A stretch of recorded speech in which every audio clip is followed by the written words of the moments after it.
Don't fucking tell me.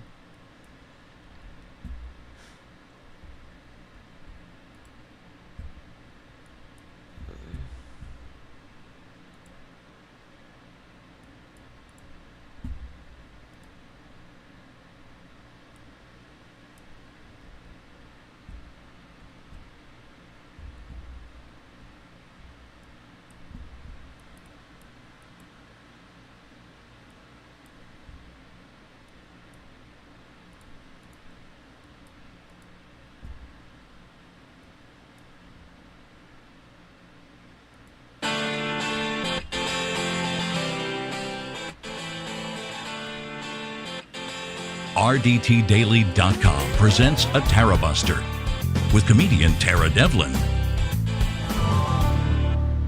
All right. Here we go. What's up? I was having a bit of a moment because I couldn't get the music up. I had a couple of bad days there. Now I'm losing my voice. I just started the show.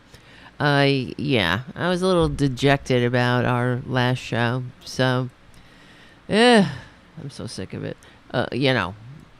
If for those who missed it, I had a major fuck up, and we had a guest, and the audio wasn't recording. It was recording, but it wasn't being broadcast. His audio. So, all right. Anyway, one day we'll have a show with audio. How come other shows have audio? And I can't have audio. So, anyway, I got new glasses today. I'm not sure I'm liking them. I don't like this part that's sticking out. But I can see better, at least. They look the same as the old ones, except there's a thing sticking out here. I might have to disguise it somehow. Now it's the only thing you're going to see, because it's the only thing I see.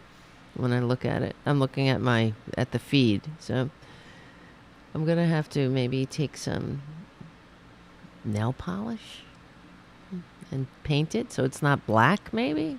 So it blends in with my skin. Yeah, my eyes are I got some new glasses. I got another pair. They're coming. I got the Air and the Spare. So, all right, whatever. I hate going to the store and looking at myself in the mirror. What can you say? I look at myself, I'm like, who's that old lady in the mirror? You ever have that feeling? Who's that fucking old lady in the mirror? She's kind of hot. Yes, thank you, Haiku. Yes, I fixed it. I was up all night. Not all night. I'm exaggerating. I was up for a long time, fixing it, putting the audio back together, piecing it together. So I'm trying to take out all the screwed up parts. So at least John Perkins, who is an author of the incredible book Confessions of an Economic Hitman, he didn't waste his time coming on the show. So all right, let's get to work. I've stop lamenting myself. This is not therapy, even though it is. It's not. It's like my therapy that we do live every time I'm able to go on the air. We meet here every Friday evening, for the most part. We do. We've been meeting here every Friday evening around 8:30-ish p.m. Eastern Standard Time, and also during the week. So I wasn't able to do a show yesterday, and I try to do at least one show during the week. And if you like these shows, you want to keep the show going and growing, become a patron at patreon.com/Tara Devlin. I keep promising to start the members channel here on friggin' YouTube, and I will. I think, it might be easier for people if they want to join that channel than Patreon for whatever reason. I just, you know what the thing is? There are levels on it, and each level has you can label it something according to your show.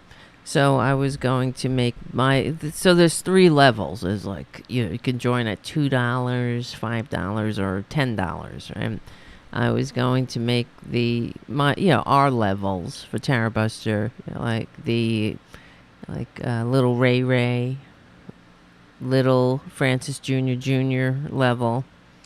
And then, of course, the top $10 level will be the producer, Tara Jr. level. But I want to make little emojis. That's the other thing you can do. You get little emojis for each level, and then you can have members only emojis and whatnot. So I have to, these are the things I have to do on top of everything else I have to do. So I don't know. I might get somebody on Fiverr to do it. Anyway, why am I sighing? You know, when I was young, when I first started going to therapy, they said sighing it's a sign of, what is it? It's a sign of anger. Yeah, anger turned inward. So, all right. Yeah, whatever. Why can't... Of course I'm angry. This is where I friggin' live in this country. It's a very stressful thing. I was reading, actually, I should have grabbed this post now that I'm saying this, because I didn't even think about it. I saw someone post on that website, Quora? Quora, is that how you pronounce it? Where people post questions. I wonder if I have it in here, in my history. But, and they were like, oh, I just went to this terrible place where, and she was... The poster was talking about how they were in Denmark, and how everyone, it was so clean and people were happy and fit, and they had, you know, there was no homelessness. I mean, this is the truth. You know, it's one of the happiest places on earth. And of course, and the people were responding like, saying things, well, they don't have the freedom to walk around Walmart with an assault weapon, do they? They don't know what freedom is. Things like that. And most people were posting sarcastic responses. Of course, I did too. You know, they don't have the freedom to go to, you know, if they get a catastrophic illness, to go on GoFundMe. I mean, how will they ever know if their illness is worthy of going viral or not? You know, I mean, it's really something. You know, it shows the American spirit when you're wondering when you're going to be able to afford your next chemo session, that you get to you know, pull yourself up by your bootstraps and come up with a whole video marketing campaign for your GoFundMe page. So maybe you will break through and become someone who gets highlighted on the news, which is something they do here every now and then as a good news story. They'll have a child, let's say, or someone. You know, I've seen this many times because I know it. I don't have any of the clips ready, but I know I've seen these, and I'm sure you have as well, on your local news. They'll do good news story, how the community got together, and like some kid had cancer, and they all got together and they had a bake sale for the kid, and they came up with maybe $20,000, which got her through, I'm sure, a whole week of treatment, if that. And you know, the way that the corporate media, or the local media, which is the corporate media, frames it, as a good news story, how the community came together to help this dying child fucking live. And I mean, it's sickening. And it was the reason I know these things exist. I'm sure if I Googled it right now, I mean, on YouTube, we'll find it. It's things like, you know, like that. Because I get insane thinking, why are you framing, or, well, I'm not even thinking, I'm screaming it at the TV at this point, saying, why are you framing this story as a good news story? It should be a disgrace. You should frame it as, look at this fucking disgrace. where we live, where we have to have, where a kid gets sick and then the whole goddamn community, instead of just focusing on health and recovery and the stress of going through an illness and the family stress and what they have to do to keep their heads on straight, they gotta have to fucking coordinate a goddamn bake sale, so everyone can feel like, oh, we all got together. And the the friggin' corporate useless media should frame it like, look at this goddamn disgrace. This is a disgusting disgrace that we have a for-profit healthcare system in this country, and we're all suffering from it. I'm so sick of it. That's what I'm sick of. I'm sick of everything. All right. So thank you for letting me share and hanging out and watching Tarabuster and all that and supporting the show. Guys, if you're on another platform or whatever, come on over to youtube.com/see-for-channel/Tarabuster, because that's where I will be interacting with the greatest chat room in American history. So thank you. Look at my neck. It's all red from the stress. And thank you, Jim, for your super chat. There I go again, sighing. All right, I just have to lower that. There's so many things I want to talk about. All right, where do we begin? Because Jesus Christ. And it's true. If I were born in Denmark, maybe I wouldn't be as stressed out or something. It's stressful. And that's one thing I have to say. I heard Bernie Sanders discuss this not too long ago, and he really did hit the nail on the head. That the incredible amount of stress that just average Americans go through every single day. And it's because we live in a country with zero, empathy.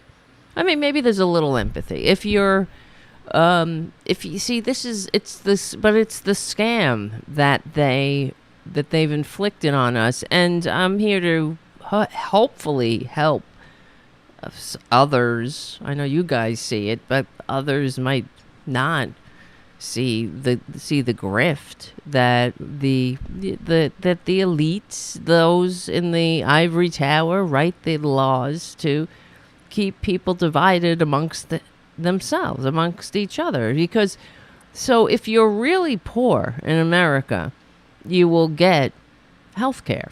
We have Medicaid. If you're, now, of course, Republicans, they're always coming after Medicaid. They want you to work if you're sick or whatnot, or work requirements for, everything, I suppose. But because they have a fundamental disdain for other human beings, for people who aren't rich. That's what it's about. They really do hate everyone who isn't born on third base, thinking they hit a triple, or they're admirers. The dumbasses who vote Republican, they make me sick, of course, but they make everybody else sick too, because their sickness is, I guess it's Stockholm syndrome, really, where they think that. But they've been so brainwashed by the constant drumbeat of lies coming from Fox News and fascist media. So, yeah, this is why media is the big. To me, it is the biggest problem that we face. It is. Oh well, is it let me clarify. It is. We have many, many problems, of course, but if you want to unravel it and get to the root of it, it is the media. Money in politics, of course, is the root of all evil, but without the media, the corporate media, we would probably be a lot less, have a lot less stress in our lives. Perhaps we wouldn't be fighting a fascist coup at the moment.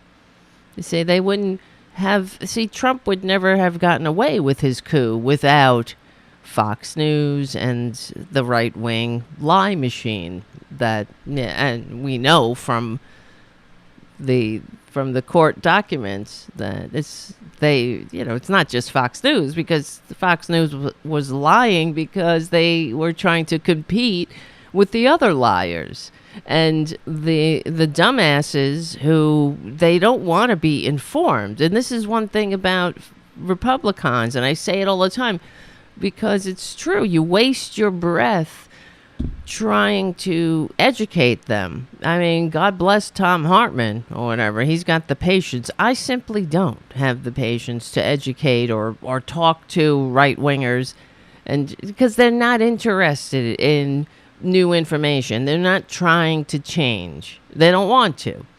That's the difference between, well, one of the many differences, besides just being evil and not evil, between Republicans and normal people, is that when normal people get new information, we adjust.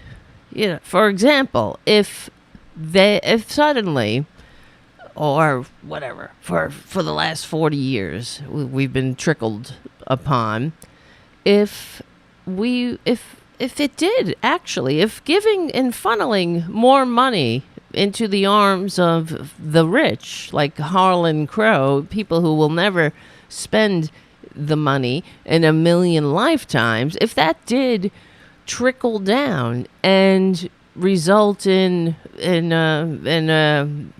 economically vibrant, upwardly mobile, working class, middle class majority, then I would be all for it. I would be like, cool, keep funneling all that money into one prick's bank account.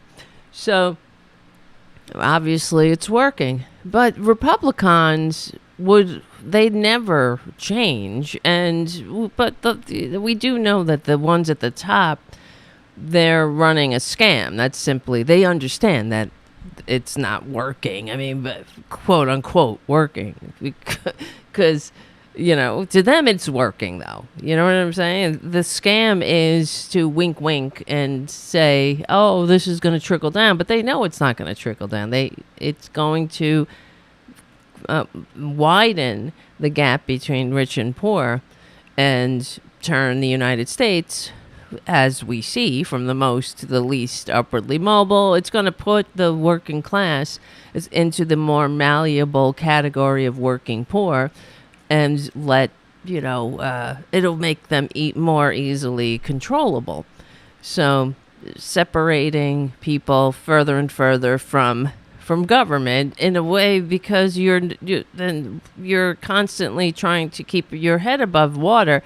People like that aren't going to question their betters. They're not going to pester their betters for anything. And then all the while, because you're trying to chase Maslow's hierarchy of needs, and you don't have any time to really get involved in government or whatnot. You're trying to keep your head above water, and of course you're terrified, so you don't make waves.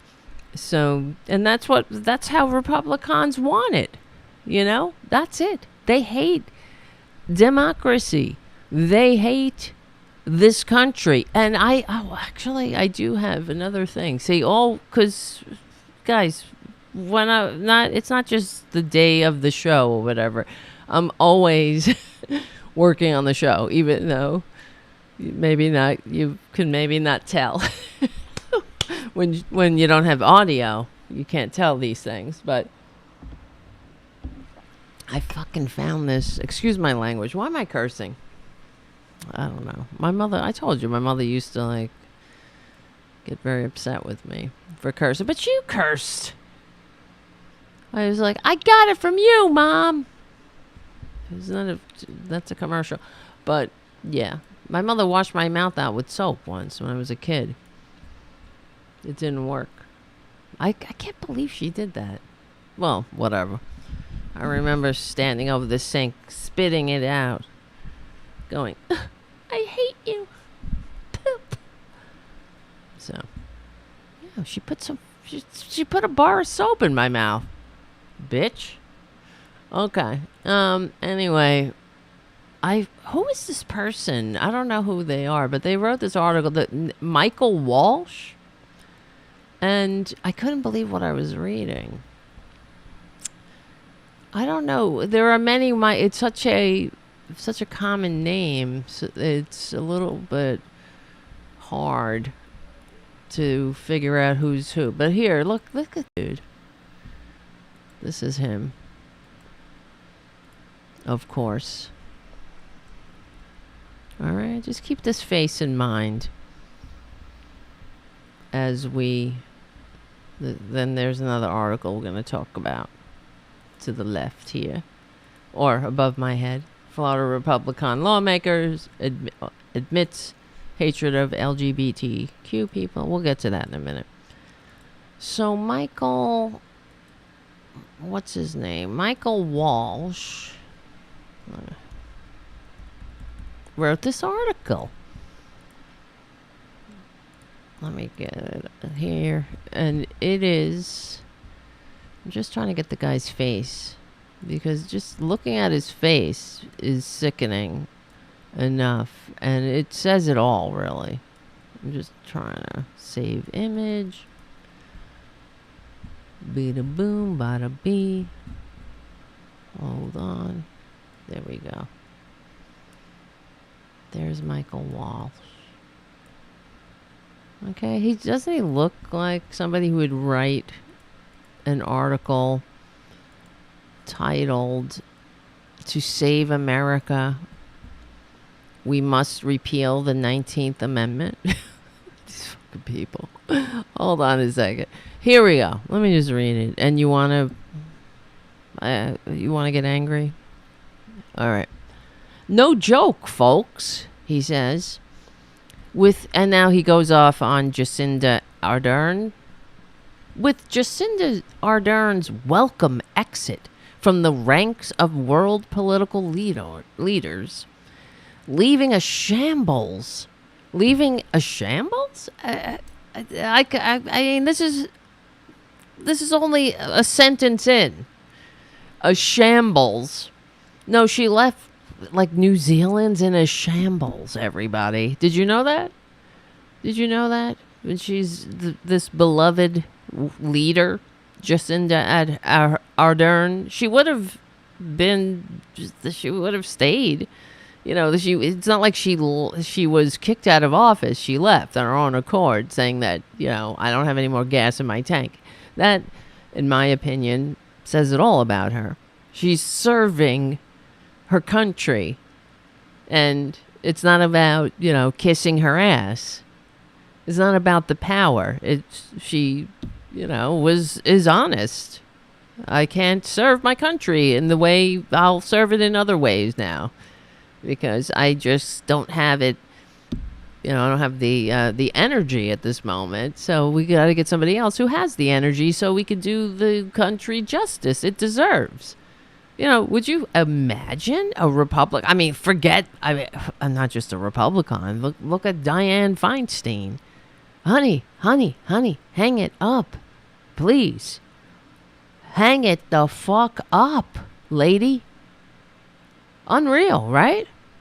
Unfriggin' real. All of these people. 90 years old, running for the Senate. Chuck Grassley, all these, I mean, come on. All right. Whatever. Let's keep going here. Leaving a shambles of constitutional freedom and human rights in her wake. So Jacinda Ardern, I'm sorry, I have a problem saying that. I don't know why. It won't come out of my mouth properly, so please forgive me. But that's... She left. This is what's so annoying about Republicans, besides everything else, is that what? Explain yourself. They do this all the time, and the corporate media does it all the time too. They say things and then they never elaborate. What are you talking about? And no one ever presses them. She left a shambles in her wake? What shambles? Explain. Right? What human rights was she trampling on? Jacinda Ardern, guys. She trampled on human rights, according to this guy. This guy. Which way is he? Which way is that? This guy. How come I can't point at him? Not that way. It's very difficult. This guy. That guy. Yes, there you go. That's better. All right. It is now perhaps an opportune time to reconsider the passage of the 19th Amendment in American politics as our ongoing series to save America. And 19th Amendment is universal suffrage. 19th Amendment granted women the right to vote. The 19th Amendment legally guarantees American women the right to vote. Achieving this milestone required a lengthy and difficult struggle, decades of agitation and protest. What Republicans today would call an insurrection. Never mind the actual coup that they're involved in currently. And they are in a coup. They're a fascist fifth column in the country trying to destroy American democracy. And in the meantime, taking down decency, dignity, e pluribus unum, unity, anything good, they're against it. Okay? So this is part of our ongoing series to save America. Modest proposals advocating repeal of the most destructive tamperings with the original Constitution. So he's an originalist, I guess. Because like Republicans they like to wrap their bullshit around the veneer of legitimacy by giving their stupid, horrible ideas names like originalism, like intelligent design, things like that. Trickle down. What is? Oh yeah, it's supply side economics, which is bullshit. They might as well have just called it bullshit. George W. Bush's pappy called it voodoo economics, because everybody from the primordial ooze till that day when Reagan trickled on our legs and told us it was raining, everyone knew just basic economics was supply and demand. It's not the other way around. There's no supply side economics. There has to be a demand. It doesn't matter how many widgets you make. If nobody can afford them, you're going out of business. But Republicans, in their never-ending search to destroy democracy and destroy the general welfare and destroy the American working class, that's how you do it, because you can't have a democracy requires an economically vibrant and upwardly mobile working class majority. And in order to destroy democracy and drag us back to the dark ages, to the times the founders fought a revolution to overthrow and escape, and they created this country as the antidote to the kind of system this guy wants to bring us back to. He thinks that he is the best of us all, I suppose, and women shouldn't vote. This is a destructive thing that the Republicans believe, and they don't even, many of these radicals now, they're not even pretending anymore. Their attacks on women are full tilt boogie, and this, I'm just saying, in general, Republicans hate America. So here's another case in point. They hate this country. So if you really love America, why would you want to destroy everything that actually makes America great and destroy the very essence of America, the Constitution? Because, this is the way Republicans are. They lack the fundamental decency, maturity, and any other, ethics, all of the qualities required to function in a democracy. They lack it. So this is like, a closet case, wants to hates gays. So they want to drag, write laws to ensure that they stay in the closet. Because, and this is the same thing with people like him, he hates America. So he's under the guise of patriotism. He's going to advocate for destroying America, The 19th Amendment. But you know what is so typical, though, and wouldn't be surprising? That there are women who would agree with him in the right wing. Because in order to be a right-wing woman, you have to be a bigger misogynist than the right-wing male, I should say, not man. You know what I mean? They're not really men. I don't even know what they are. Hold on. I gotta shut something down here. Where are you guys? I lost yous,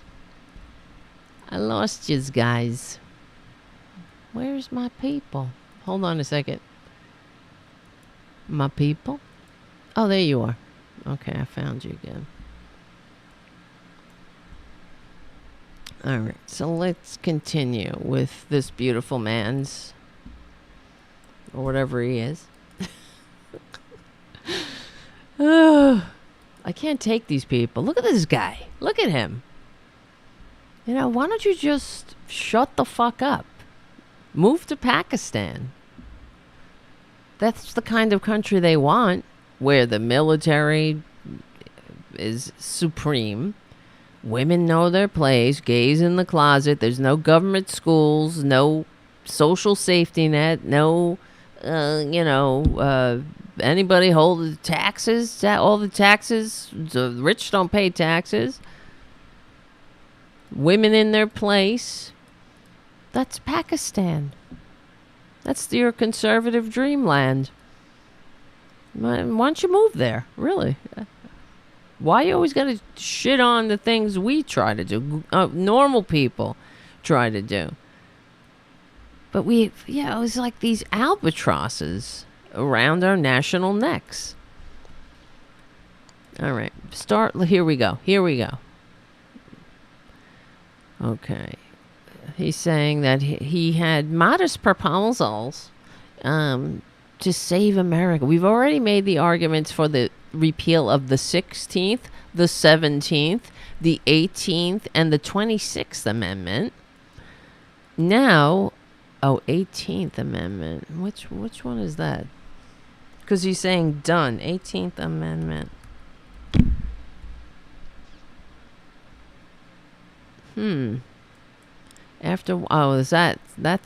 That's prohibition. Oh, we should repeal the 18th Amendment? You're already done, asshole. Okay. Now it's time for the women's suffrage movement to take its turn in the barrel.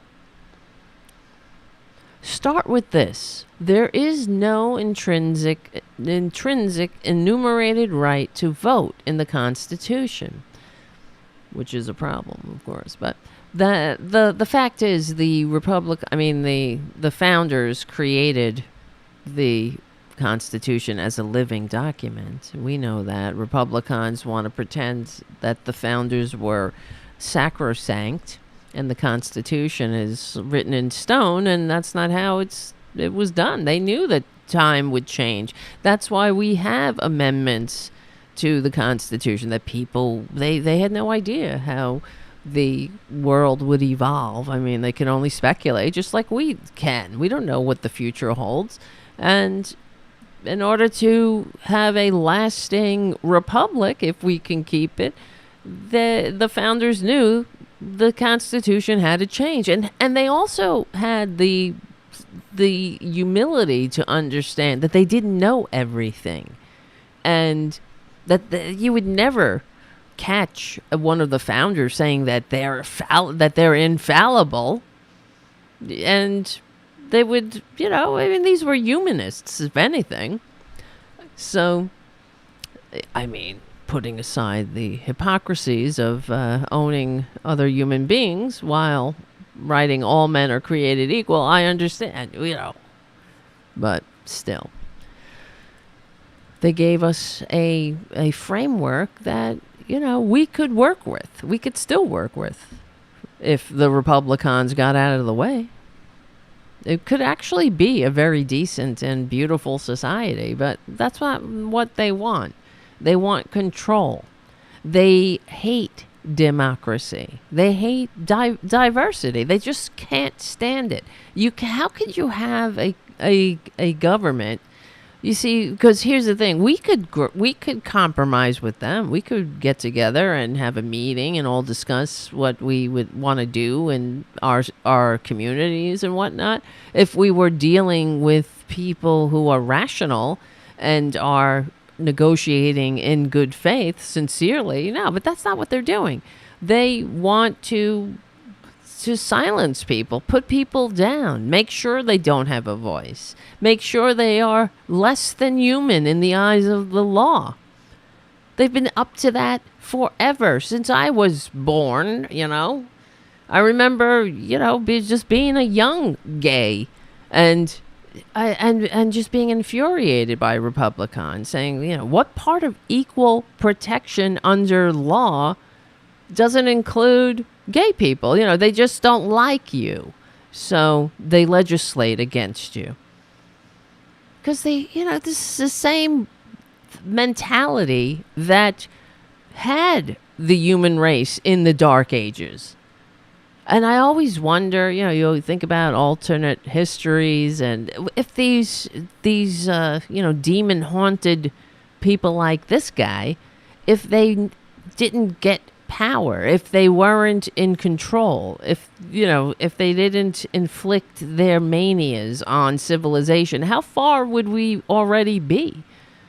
Because when you look at history and you look at how, and we've talked about it before, the pagans, the history of Western civilization, when there was a period where the pagans and the Christians who were gaining power, it was during the latter days of the Roman Empire, where you might have houses of Christians and pagans living under the same roof.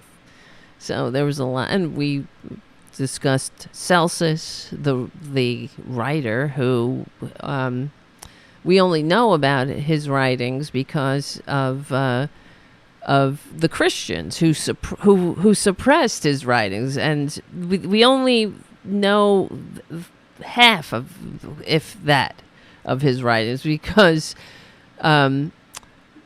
whatever they could destroy, they destroyed, but they also, so we only know from a Christian, rebuttal to Celsus, to his writing. So it would be like, well, Celsus says this, and we say that. That's the only reason we know about his, otherwise it would be, to burn the books. That's what they do, right? But, throughout history, and then you had the Christians, of course, burning down the Library of Alexandria and suppressing suppressing thought. Who was her name is escaping me. The woman, Hypatia, right? Who was murdered by the Christians. Yes, that's right. Hypatia. Neoplato. How do you say that? Plato, philosopher, astronomer, and mathematician who lived in Alexandria. And she was a genius, and she taught. Of course, she was a professor, however you would call it at the time, and the Christians didn't like that, so they murdered her. They set upon her, and when she was being transported in a litter, and they tortured her and actually skinned her alive, according to history. And they also burned down the Library of Alexandria. And could you imagine the treasures that they destroyed of human philosophy, all that woke shit that they hate.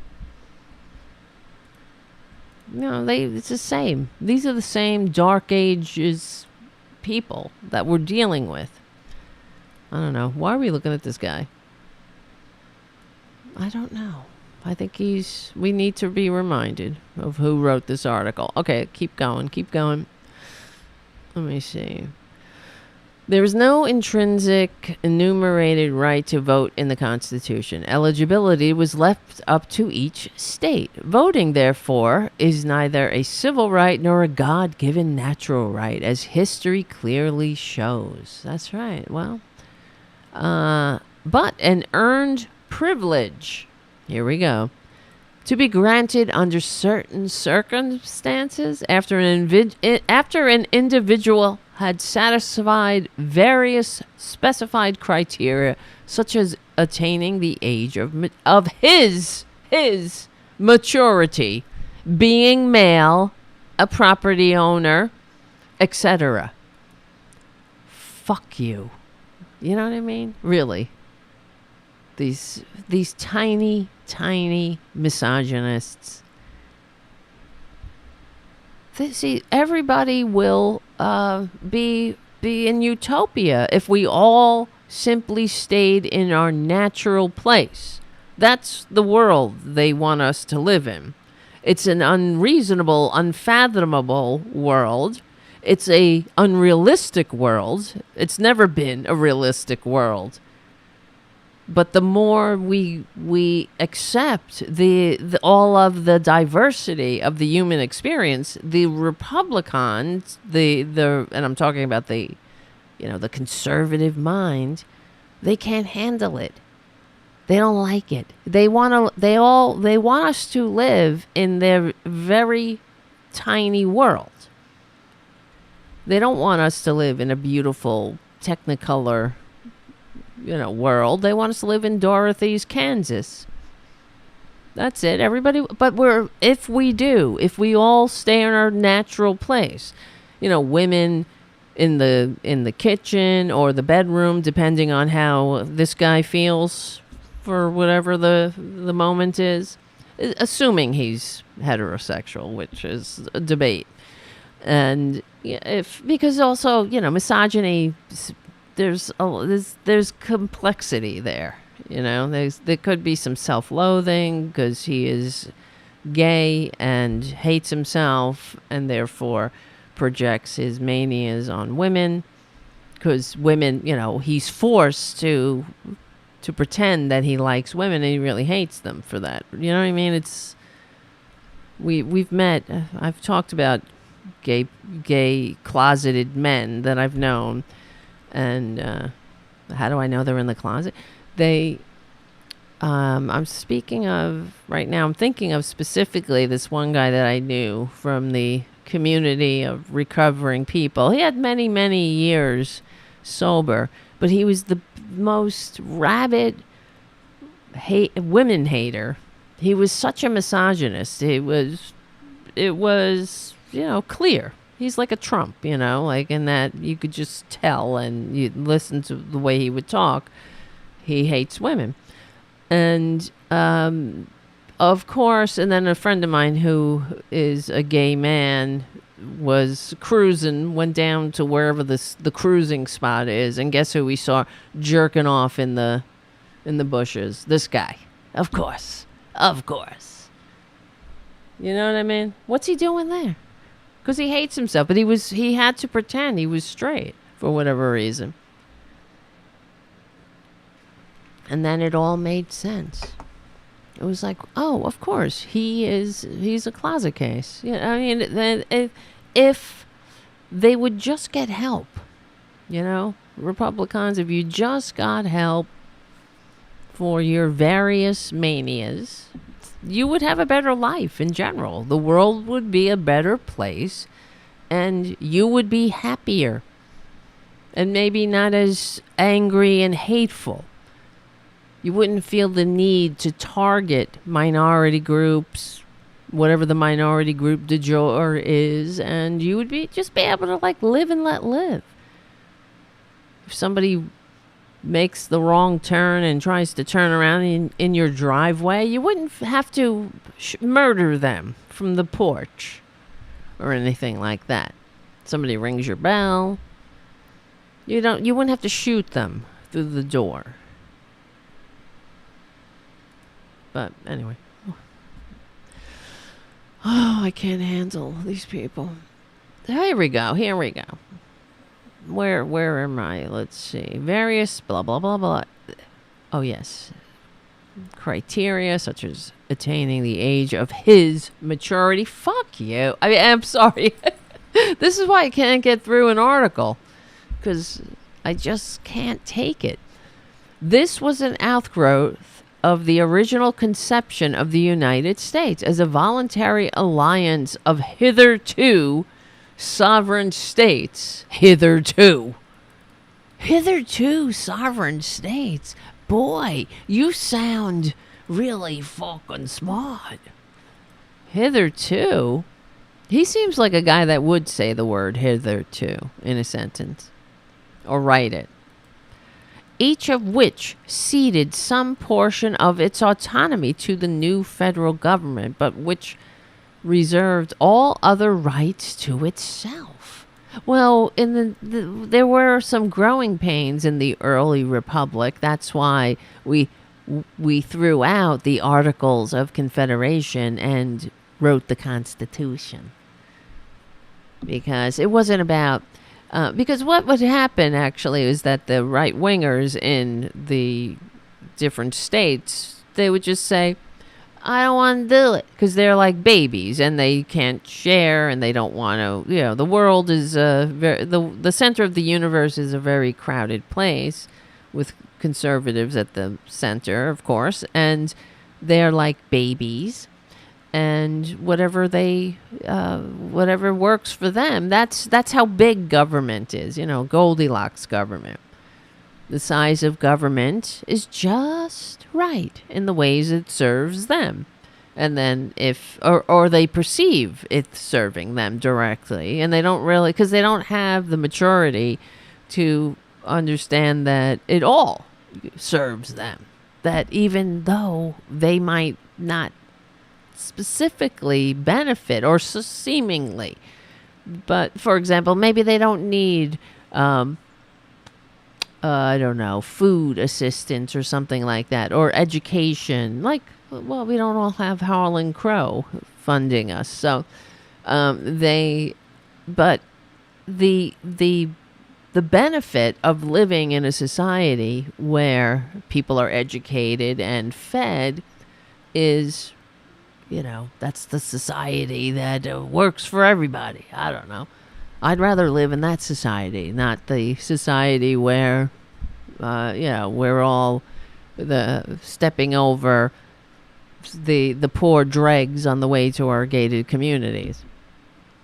That's the kind of society Republicans want. You realize that. So, okay.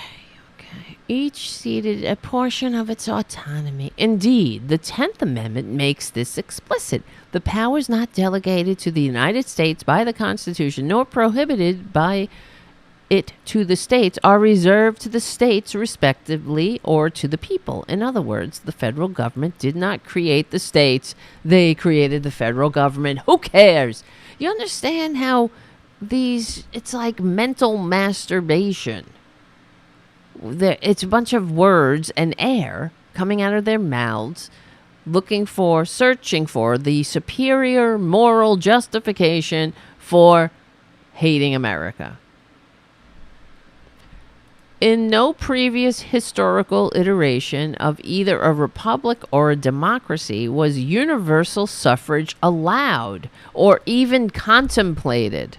The Greeks and the Romans had a quaint notion that only productive male citizens, especially those who put their lives, honor, and sacred fortune on the line for their city, nation state, or empire, and those who bought their own weapons and armor, could earn the right to vote. While this strikes us as both quote-unquote sexist and quote-unquote racist today, such considerations were unthought of. You're talking about 2,000 years ago. Cracker. You see? What am I saying? They never... I say it all the time. They're not trying to roll back the New Deal, the progressive era. They're trying to roll back the 20th century. Well, they're trying to drag us back to the Dark Ages and beyond. This guy wants to drag us back to ancient Rome, but yeah, that's what he wants. You know, the Senate is made up of all the richest people, and everybody else, shuts the fuck up and just does what they're told. Oh, you had to buy your own armor? So what? I mean, because people were rich. Yes, the ones in the officer class, they bought their own armor. And it's actually the same today. If you're an officer in the United States Army, you buy your own uniforms. But if you're an enlisted person, you get an allowance.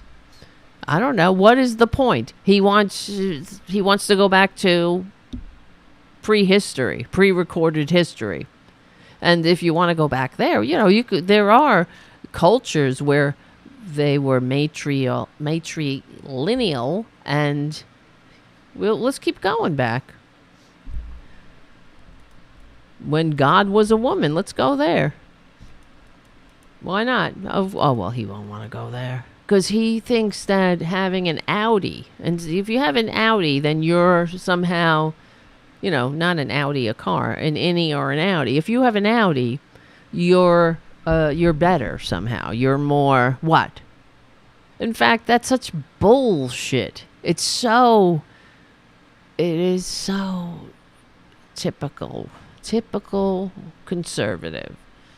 This is what they're talking about. Now they feel emboldened to say it out loud, but this is always the way they've been. They've had to disguise it. They don't need to disguise it anymore. God.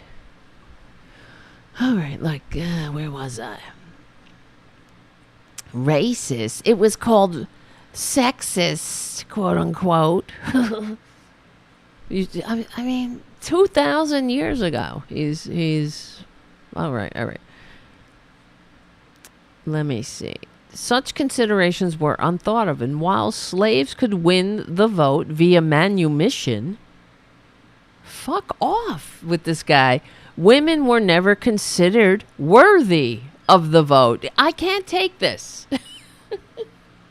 This is an actual article written by this actual person. They were too emotional. They were too devious in their machinations. What does that mean? What does that mean? They were too emotional. Can you fucking believe this prick?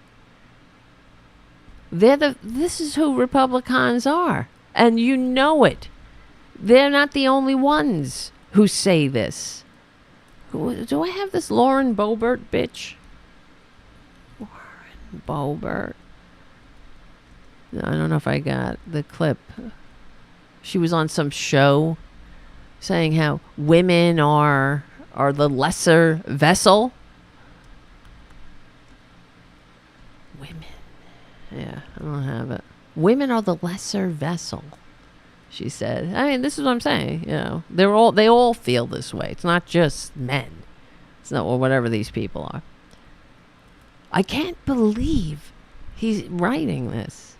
They were too emotional. Women were too emotional and too devious in their machinations. And they were certainly too weak to fight. In other words, too unmanly, which is definitionally correct. He's writing a sentence and then he's like, he's correct. I'm just saying the definition. Besides, what Rome needed most from the time of the Punic Wars right up to the end was neither educated, although some were, nor liberated women, but mothers whom the legions could readily replenish, and wives who could patch up their warriors and send them back into battle. Thus, Rome could survive near catastrophic defeats by Hannibal at Trebia, Lake Trasimene, and Cannae, and quickly bounce back by replacing the lost legions. Now, he's saying that and this is true, when Rome got their ass kicked, one of the reasons Rome survived and thrived, there were many reasons. One was that they adopted the ideas of other civilizations and cultures that they encountered. And if they saw something worked in another culture, they took it as their own. And the other was that they were able to, well, what is it? He's saying that women were baby machines, and they made all of the soldiers who could replenish the ranks of the army after they got their asses kicked, where, for example, at Cannae, where the Romans lost, I think, 30,000 people in one day. They were, is it there? Let me see. Cannae battle. The Battle of Cannae. How many died? Yeah, anyway, it was something like 30. Wait. Here we go. Casualties. 48,000. This is what Wikipedia says. But it was, everybody knew somebody who died, and they lost the officer class, and a lot of the senators were they were decimated. And how did Rome? Let me see. How did Rome? Because in the world that this guy wants to drag us back to, it was a demon-haunted world, like the demon-haunted minds of the right-wingers. And after the Battle of Cannae, they suffered such an incredible loss, which is they lost more people in this one day than we lost in the entire Vietnam War. Yeah. So imagine how devastating that was. But they were still able to put people in the field and replenish their army because this guy is saying because women were baby machines, but there were, I told you about another book I read, which I kind of think it's more along the lines of correct, was called the social what was it called? The Social Conquest. Anyway, wait, the social conquest of Earth, was it?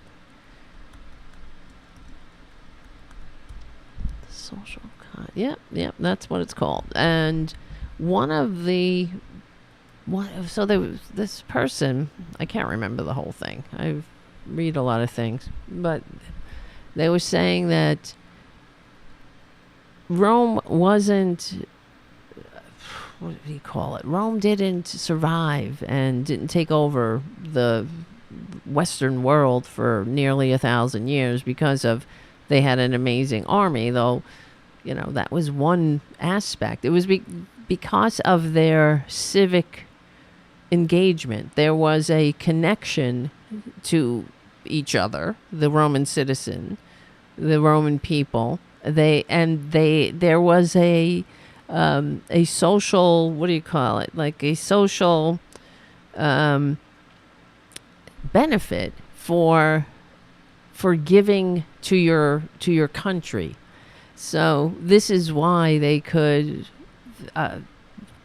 put more people in the field rather than run off and go join another community, because this is when Rome was relatively was just starting out. It wasn't yet a great power, so even though it was on its way. So there was a sense of pride in being part of giving to your country and your community. People would hang laurels in their homes and all of the accolades they would earn from being involved in civic life. This is another reason why I fear for this country, because we don't have that. There's, government is the problem.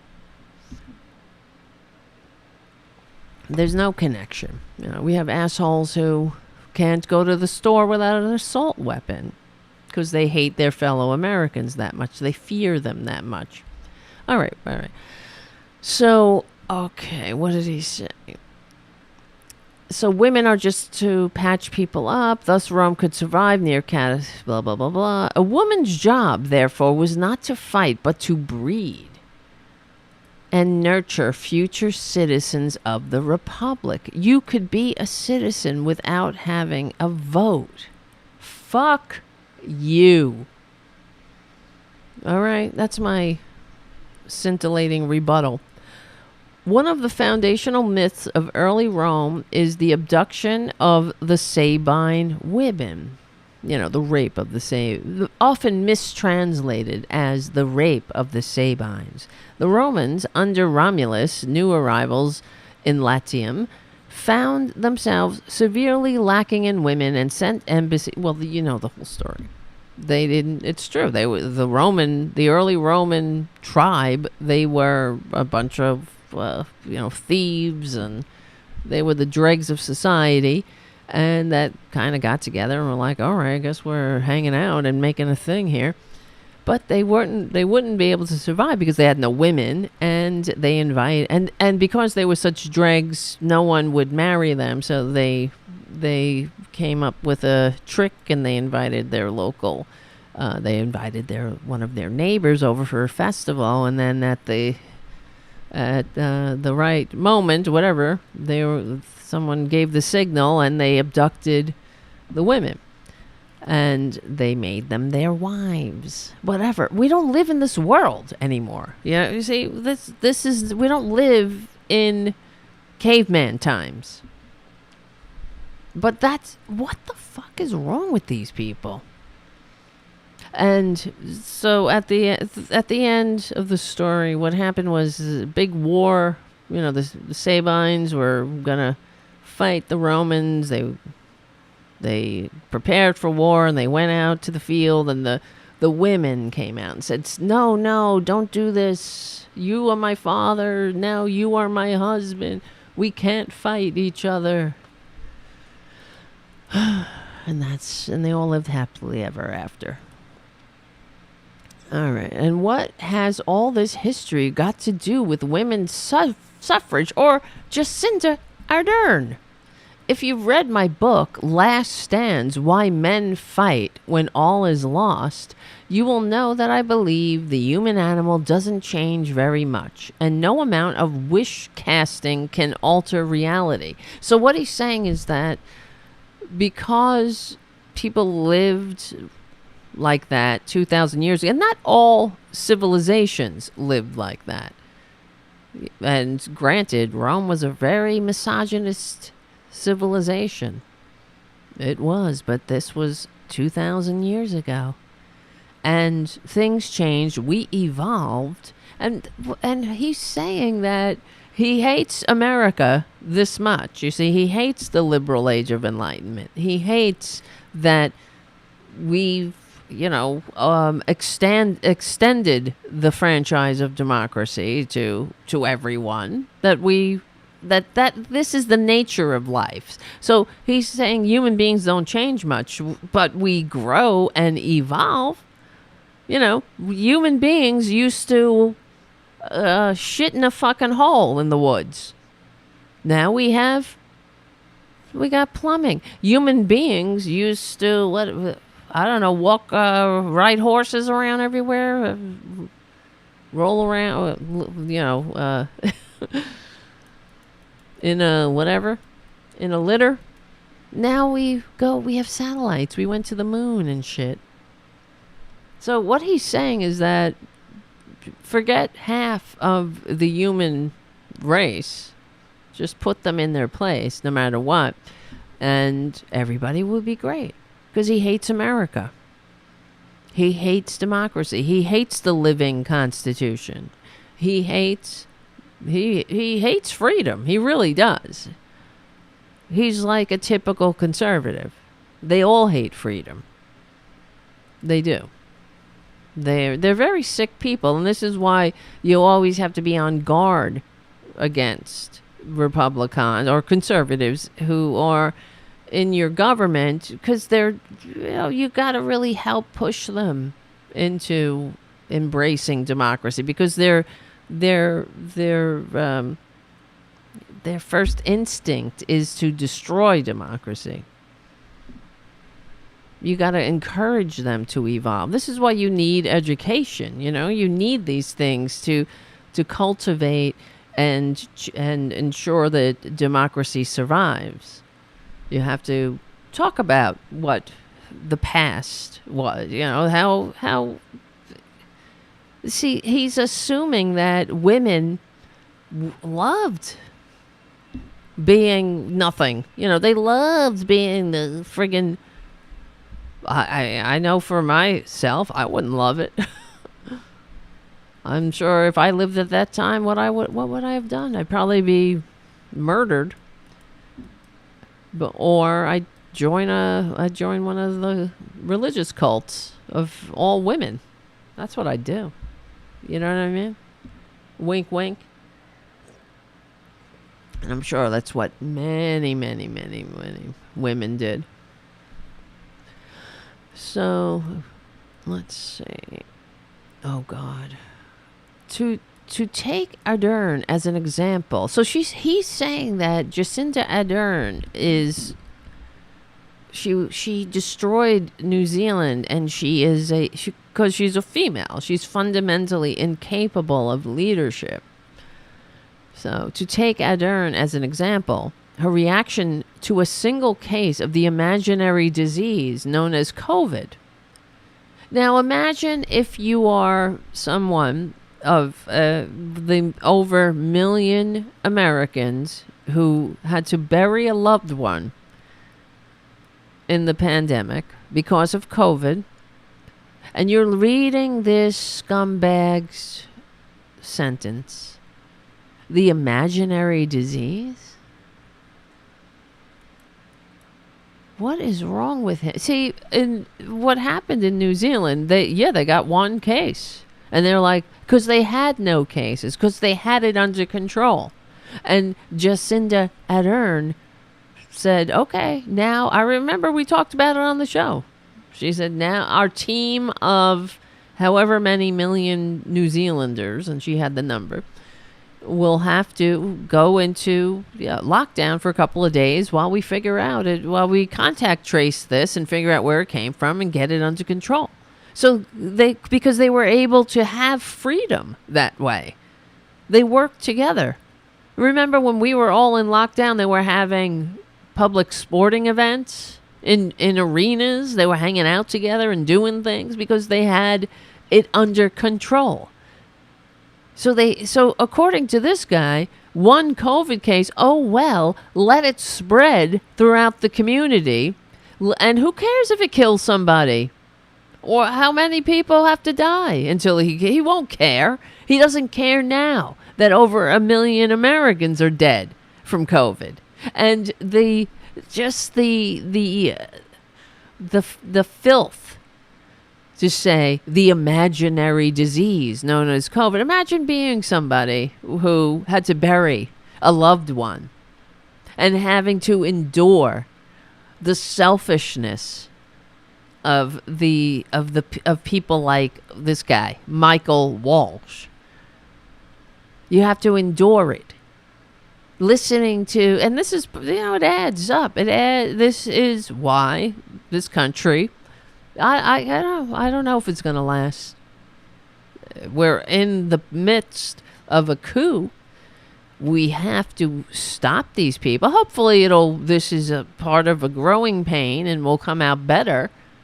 That's the ideal. But, according to this guy, we shouldn't give a shit about anybody else. Because what is the point of citizenship to conservatives? It's to do for them, It's to funnel money into their pockets. They're takers. Take. Never, ever ask them to do anything for their country or their community, because that would be an oppression to them. And which is why conservatism is it's a mental disease. It's a mental disorder. It might have worked, when we crawled out of the primordial ooze, when we needed to be insular and afraid. But it doesn't work in modern society.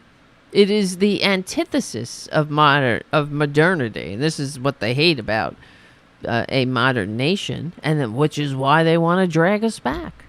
Which is why they're fascists, and they want to drag us into their dark ages, because they already live in the dark ages. They just want us all to be there. They don't have the decency to just F off, They can go live in your dark ages.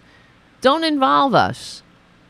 Go into the woods like the Unabomber and live in your dark ages. Why do you need all the trappings of community?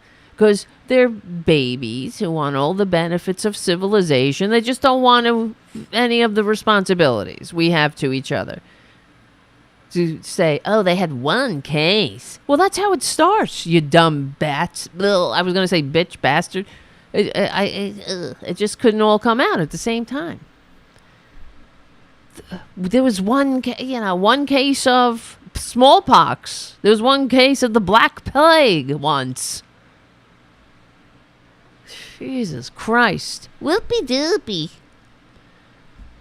Her reaction to a single case of the imaginary disease known as COVID-19 was quintessentially female and maternal, as if that's bad. That is, and this is another example. Republicans, they hate America. Of course, they hate women.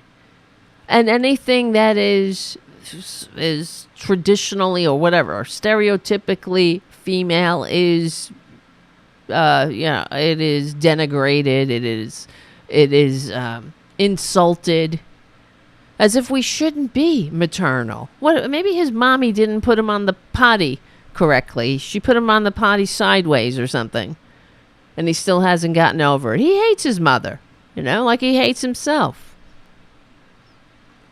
So instead of getting the help he needs, he's inflicting his manias on America, on society. It was quintessentially female and maternal. But did you see that the people of New Zealand, there was nobody storming the Capitol. There were no riots in the streets. They went home for a couple of days. And then they went back out. They were free, That's freedom. It is freedom. You're in this together. I don't see anything wrong with that, but Republicans are selfish. They're like little babies who've never grown out of their selfish phase. Most of us grow out of it at like 2, or even earlier, where you realize you're not the center of the universe. They never grow out of it. But this is why I'm sick of them. They lack the integrity to be like, you know what? I'm a selfish prick. I better go into the woods like the Unabomber. And just because I can't take this modern civilization that everybody else, that the majority is working on. Everybody else seems, well, not everybody. The majority of humans seem capable of at least functioning and trying to make this thing work, to live amongst each other in peace, to have a government that works for all, but here we are. I can't do it, so let me take my ass to the fucking woods. But they can't do that. They just won't do it. Instead, they want to destroy everything good. So here, she's, female, something wrong with that. She immediately shut down her entire country, and it's not her country. That's the other thing. They shut down the country, and she wouldn't have been able to she's not the fucking queen. I decree we all shut down the country. It's because they live in a civilized nation. They live in civilization. There's not morons like what's his name? Michael Walsh, telling them they're not free if they give a shit about anybody else. Telling them they're not free if they put a piece of cloth over their face and save somebody else from needlessly dying. I can't. It is the selfishness that is so bottomless in the right wing. Quintessentially, she immediately shut down the entire country, then instituted a breathtaking regime of ruthless totalitarianism involving lockdowns and forcible vaccinations. How come New Zealand he's making up this terrible dystopian landscape. Meanwhile, New Zealand is on the list of happiest places on earth. She had previously displayed the same panicky instincts in the wake of, get this, here we go, the 2019 mosque shootings, when she almost instantly imposed a draconian anti-gun policy. Incredible. In-fucking-credible. In other words, she acted according to her stereotype, her policies, not the product of calm thinking and reasoned judgment, but of inflamed emotions, absent any rational thought. Because it's okay. If you see that the number one cause of death for children is gun violence, and you don't feel a fucking thing about it, and you're not outraged, and you don't give a shit because you love guns, you love walking around with an assault weapon, you think that somehow that takes precedence over a child's life, then if you act like that, you're somehow better. All this sounds like to me is sociopathy. I mean, she acted according to her stereotype. What, she saw human beings slaughtered and said, fuck this. We don't need New Zealanders walking around with assault weapons. And the rest of the country agreed. It wasn't like she said, I decree an assault weapons ban. They had a vote. Just like in this country. If we had a functioning democracy that wasn't being sucked by billionaires, then there would be an assault weapons ban like we had. until the Republicans just let it expire. And they do everything in their power to ensure that it is never reinstated. I don't know why these things expire. An assault weapons ban. Because they hate this country. That's why. They hate America. They hate children. They hate babies. They hate life.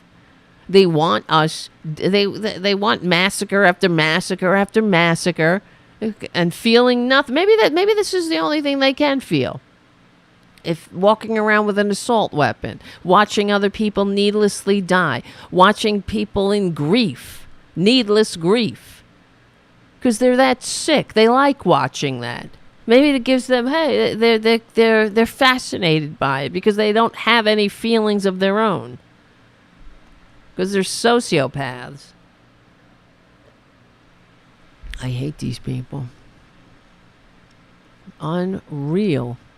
In other words, she acted like her stereotype. I can't even take it, though. I have to get off this article because the knot in my stomach. Oh, I guess I'm acting by my stereotype. Why don't you act? I want to show this. I mean, come to my house, buddy. Let me act my stereotype and kick your legally and peacefully. Just, excuse me. No, I wouldn't. I would. Don't come to my house. I'm just kidding. But let me see, where was I? In other words, she acted according to her stereotype. Her policies not the product of calm thinking. I don't see calm thinking and reasoned judgment, according to this guy, is watching watching people get needlessly massacred and not feeling a fucking thing, and not being outraged by it, because that's reasoned judgment. What is reasoned judgment about allowing massacre after massacre after massacre? What's reasoned judgment about doing nothing while your fellow Americans needlessly die? You know, how many people grieve in this country? All the needless death and the needless, indifference. Well, Republicans, indifference is all they have. I guess that's reasoned judgment. I always remember Alex Jones, after the Sandy Hook massacre, saying, your dead kid doesn't trump my Second Amendment rights. See how fucking sick these people are? And we allow them power, Well, we don't. We don't actually allow them power. They steal power. They ensure, if they get power, well, they get it by hook and by crook. They are attacking democracies. All over the states. They are just now with what happened in Texas.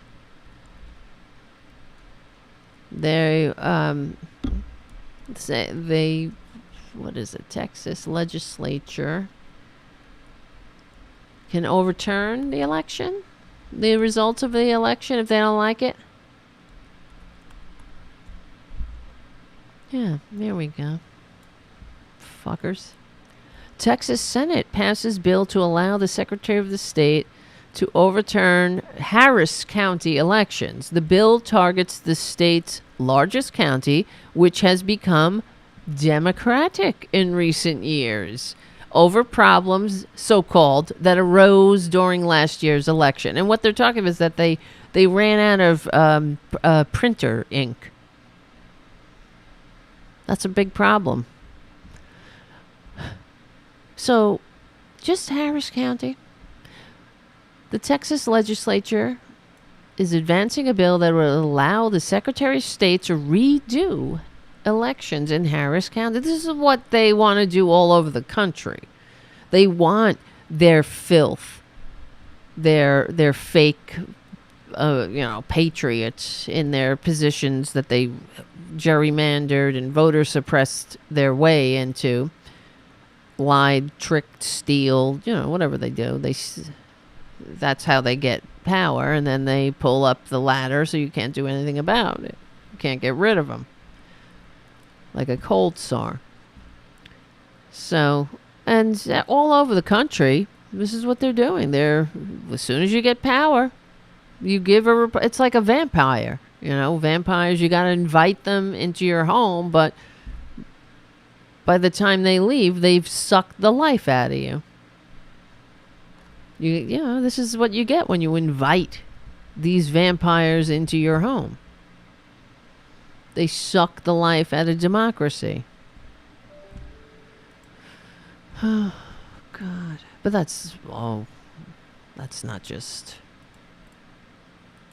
That's just in Texas. This is happening all over the country.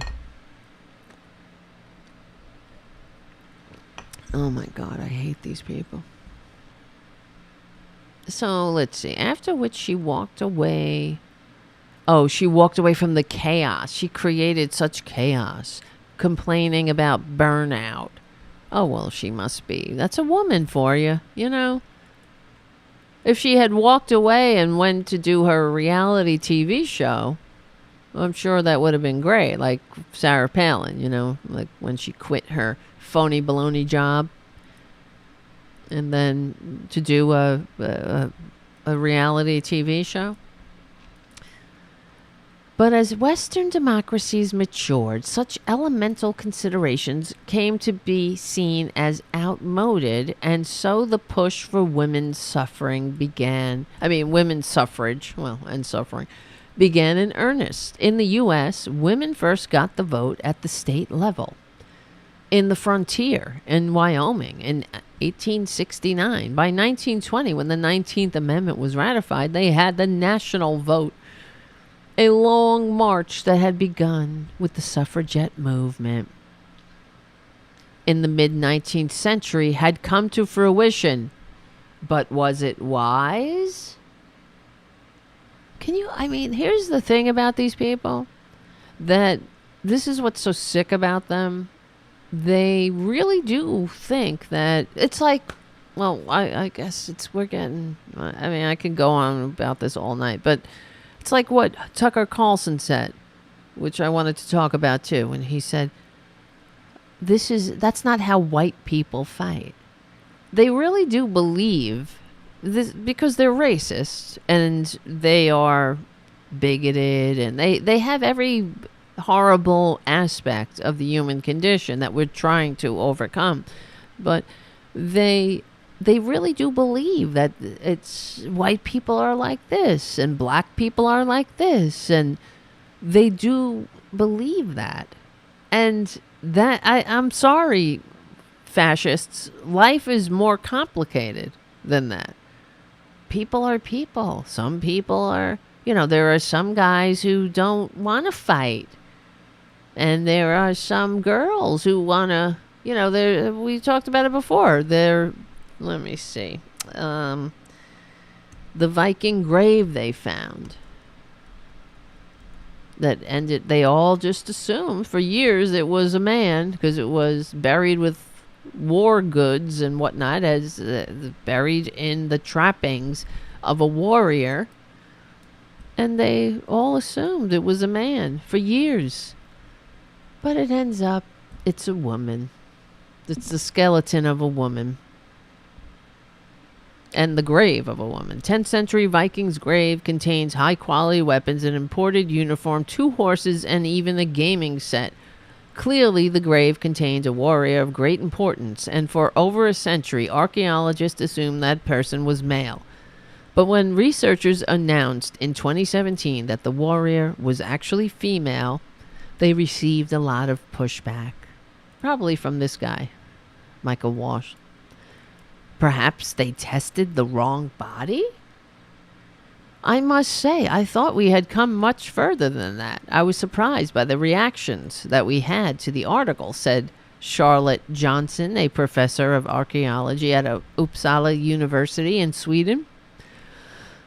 The ensuing conversation raised questions about the role of women in Viking culture, as well as how Vikings understood gender identity. Unlike other Viking women buried with weapons, this person wasn't wearing typical women's clothing or jewelry. Maybe she was trans, or he was. Maybe it was she was a trans person. Who knows? It's true. In this grave, there is nothing that we archaeologically would interpret as female, said Heathen Steria Johnson, who co-authored the paper in February. Responding to the reactions to her team's finding, it is not a typically male costume, or either probably because it was someone of very high status. There is nothing indicating it was a woman, and there are no typical finds that we link to women. In the new paper, Johnson and her colleagues addressed the difficulty of trying to interpret gender roles of people who lived over 1,000 years ago, including the suggestion that the warrior may have been transgender. Exactly. While we understand this is a line of thinking in the context of contemporary social debates, it should be remembered that this is a modern, politicalized, intellectual, and Western term. As such, it is problematic to apply these to people of the more remote past. Gender identity aside, for many critics, the main issue is simply to suggest that the warrior isn't biologically male. What I find interesting is that since it was excavated in the 1870s, it has constantly been interpreted as a warrior's grave, because it looks like a warrior's grave and is placed by the garrison and by the hill fort. No one ever contested it until the skeleton proved to be female. And then it was not a valid interpretation anymore. Because, Michael Walsh. People like him. So, the world is very complex. People are complex. Not everybody wants to bake bread and stay at home and bake cookies. I always remember that. Well, that's what Hillary Clinton said. I could have stayed home and baked cookies or whatever. And then there was all this pushback. All these fuckers. She's saying that baking cookies, women shouldn't want to bake cookies. At the time, this is what makes me sick about politics, and especially, corporate Democrats. What? Just shut up. She should have just said, fuck this. Yeah, I didn't stutter. I could have just baked cookies, but I wanted to have a career. Now we have those options.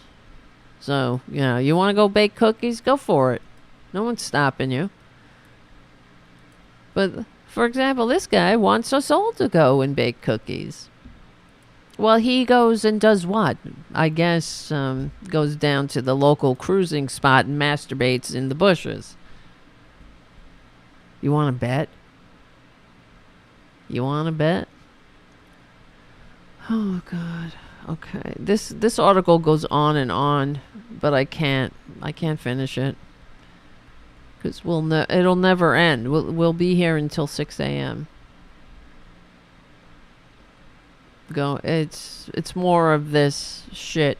But even worse, is that there are many assholes on this stupid, this guy, I put up a response, but whatever. And he responded to me that I was a parody of the leftist rant. I'll have to respond to him later. I said, what did I say? It's cute how you tedious America-hating and misogynist fascists wrap your manias in the guise of saving America, when what you're trying to do is make America into the same system the founders fought a revolution to overthrow. For all their flaws and hypocrisies, America's founders understood that the world would evolve and thus made the Constitution a living document. Fact is, you tedious misogynist, racist hate mongerers can't simply get the fuck out and move your oh-so-put-upon carcasses to some of the world's conservative dreamlands. Here's one. No taxes on the rich, no government schools, no social safety net, women know their natural place, gays in the closet, church and state intertwined. It's Pakistan. Go for it, traitors. It's perfect for you. If not, how about Liberland, a dreamland created specifically for the oh-so-put-upon American fascists who inherently lack the fundamental maturity. This is like, my show right here. Intellectual vapidness and moral bankruptcy makes them fundamentally incapable of functioning the type of free, democratic, diverse society American fascists can only pretend to love. Think about the freedom. No others who don't know their natural place to challenge your superiority. No government to hold you down by your bootstraps. No government at all. Do one decent thing for once. I know it's a lot to ask for fascist sociopaths in your waste of human DNA existence. And get the fuck out. America will be so much better without the fascist albatross around our national necks. Send us a postcard from Liberland if you can find a post office, that is. And he responded, a superb parody of a leftist rant. Whatever. All right, moving on. What do you think, guys? What do you think? Leftist rant. Leftist. Yes, a leftist. What does that mean? Oh, it's a left or right. Leftist? Oh, democracy. E pluribus unum. Leaving no one behind. Yeah, real leftist rant. I don't know. It's crazy. It's crazy talk. E pluribus. Oh, I said that already. Democracy. Being able to live in a modern society that works for more than just Michael Walsh and his microphallus. Oh, yeah. Oh, yeah. You think he's ever found a clitoris? This guy? Do you think he's still... That's what he's mad at. I should write... That's what I should respond to him. You're just mad because you've never seen a clitoris. Is that how you say it? Clitoris sounds like somebody's name, right? Clitoris? I know how you say. You could say it either way. It's like potato, but... That's a good... I think I'm going to say that. You're just mad because you have never found the clitoris.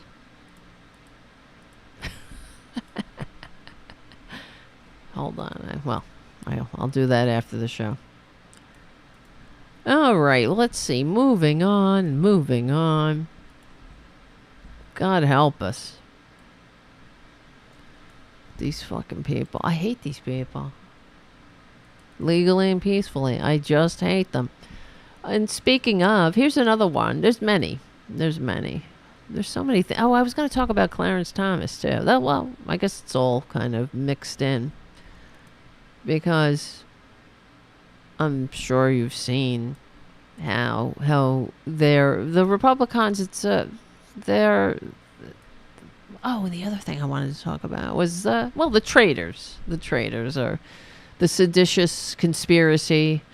They are traitors, I mean, it's not just a pejorative. It's been decided by a jury of their peers that these right-wingers, that Trump is really, he's running on, and this is what I've heard Chris Hayes say, and he's 100% correct, that Trump is running on the platform of finishing the coup, of completing the coup. He's completely embraced these traitors. And they're traitors. They are traitors. So, and we got the documents to prove it. So stand back and stand by, traitors, for your sentencing. I can't wait till it gets to the top. When will the chief traitor get what's coming to him? Oh, and I don't mean a second term. I can't take these Republicans They, and the delusion, the Republicans they're like, Trump was the greatest president. And why? How? What did he do? You know what he did?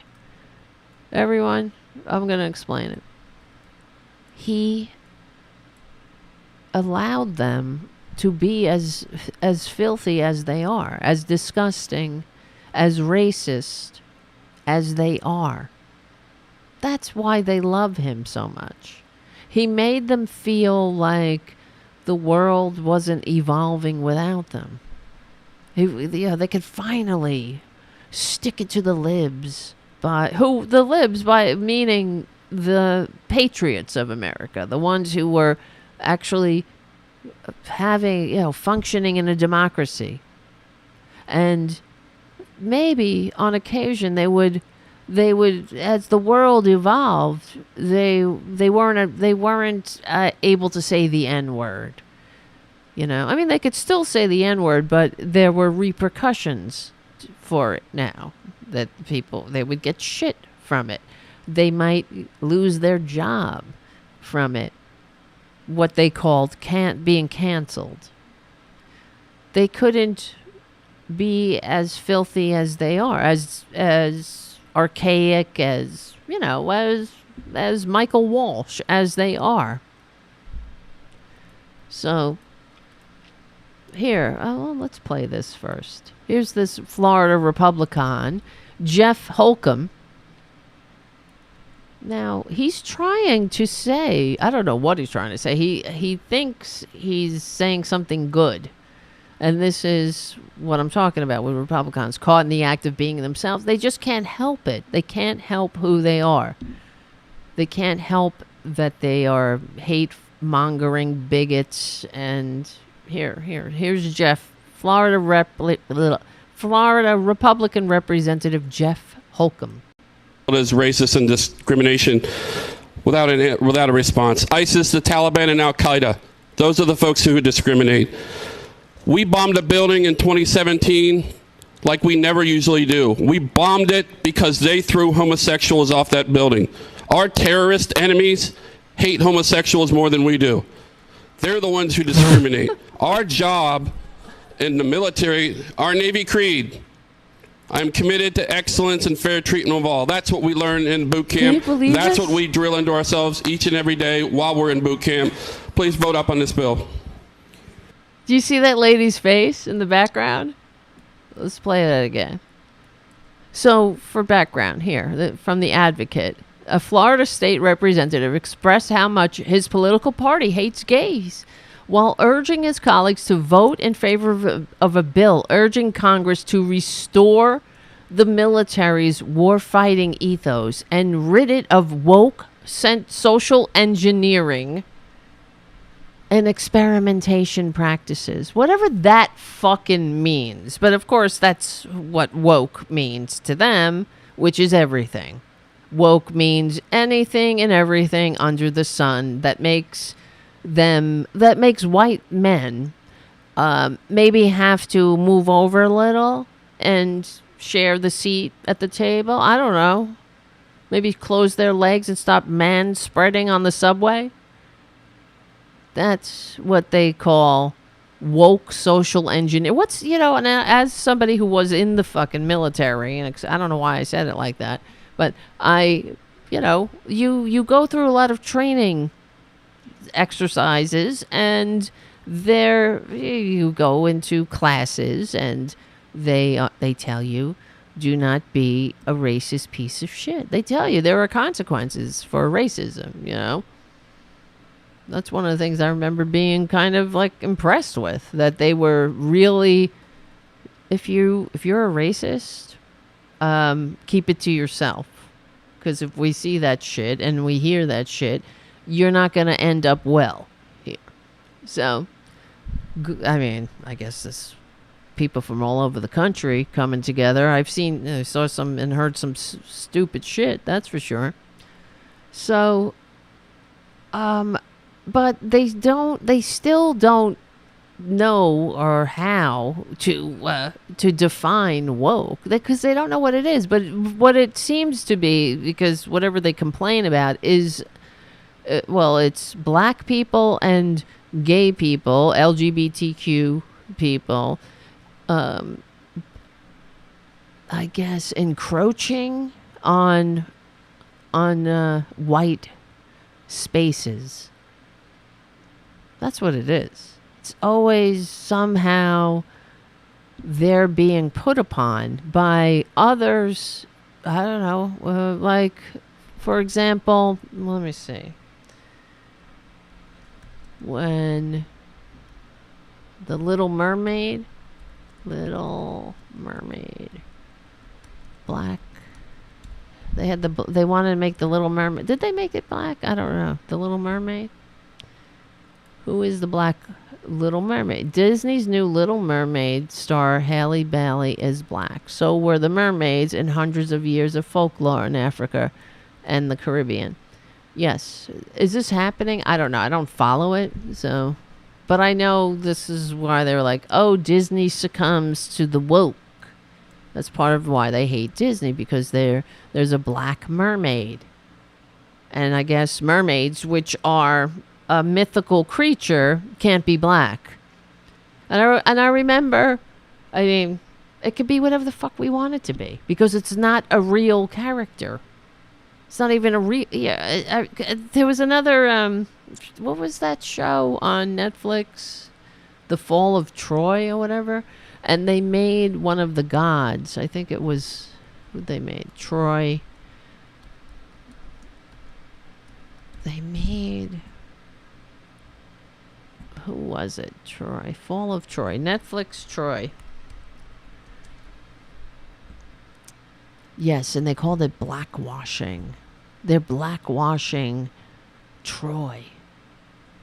What do you have? Does anybody know where Greece is? Do these people know that there were black people living in the Greek and Roman times too? That Africa's right there, and really nobody gave a shit. That's the other thing. That's your damage. So the BBC, let's see, because I remember seeing some response video of some right-winger going nuts about the fact that, was it Zeus? Oh no, Achilles was played by a black actor in the show. And he was like, this is insane. This is outrageous. It is ridiculous. Here's a real post. That Zeus, Achilles, and Patroclus are all of African descent. I guess they think they're not being racist if they say of African descent. It sounds better. Imagine the reaction if they had done a doc about Nelson Mandela and Colin Firth and made them white. Now, hello, Nelson Mandela and Colin Firth are real, and Zeus, Achilles, and Patroclus are not. Incredible, right? And then another Twitter message said that, complaining that the actors are being, that the characters are being played by black actors, that it is a racist rewriting of the Greek mythology. Racist, because they're white people you're being put upon if your mythological character has darker pigment. Incredible. Another claim that the BBC was blackwashing the Greek myths to deprive Europeans of their culture and to make them more susceptible to globalist aims. Really? Is that... I mean, go take a nap, right-wingers. Go to bed. Sleep it off. You're really exhausting. You must be exhausted. I know you're exhausting me. But don't you ever get tired of your damn stupidity? I mean, we are all tired of it. Tired of your outrage. You don't like that Achilles is played by a black actor? Don't watch it. Don't watch the damn show. Make your own show, if you like. Make your own. And put all white actors in it, if that's what makes you comfortable. What is the damage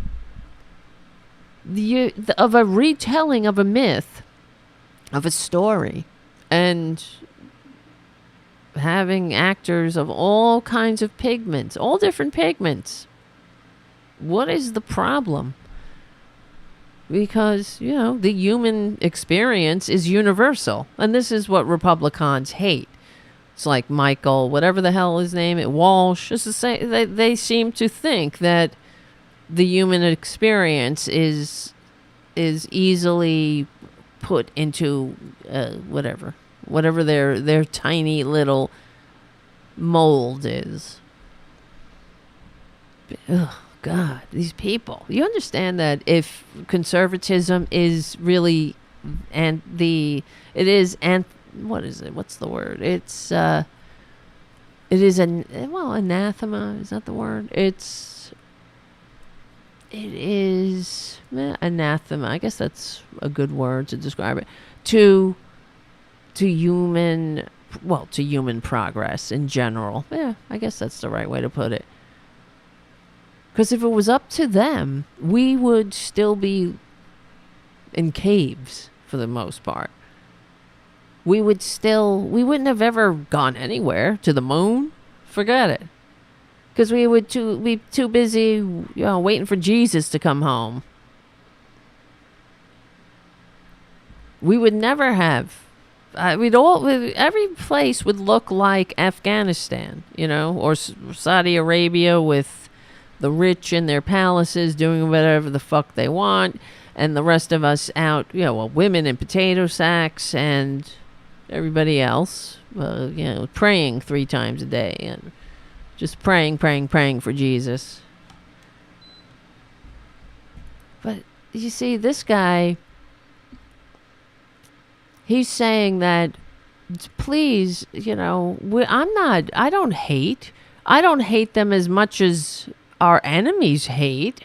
I don't hate the gays as much as the Taliban hates the gays.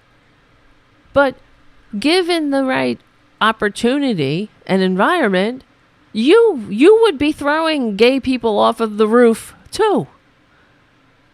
That's who they are. They're conservatives. You're fighting he's talking about fighting the Taliban, he was fighting himself. Just in its most extreme form. That's who the Republicans are. They've even mentioned it. They're saying when Obama was elected, they were like, oh, we got to be like the Taliban. We have to be like an insurgency, like the Taliban. They are the Taliban. The American Taliban. Be labeled as racist and discrimination. He can't be labeled as racist and discrimination because he doesn't hate gays, or we don't hate gays as much as they hate them. I love the lady in the background. ISIS, the Taliban, and Al Qaeda. Those are the folks who discriminate. Watch the lady. We bombed a building in 2017 like we never usually do. We bombed it because they threw homosexuals off that building.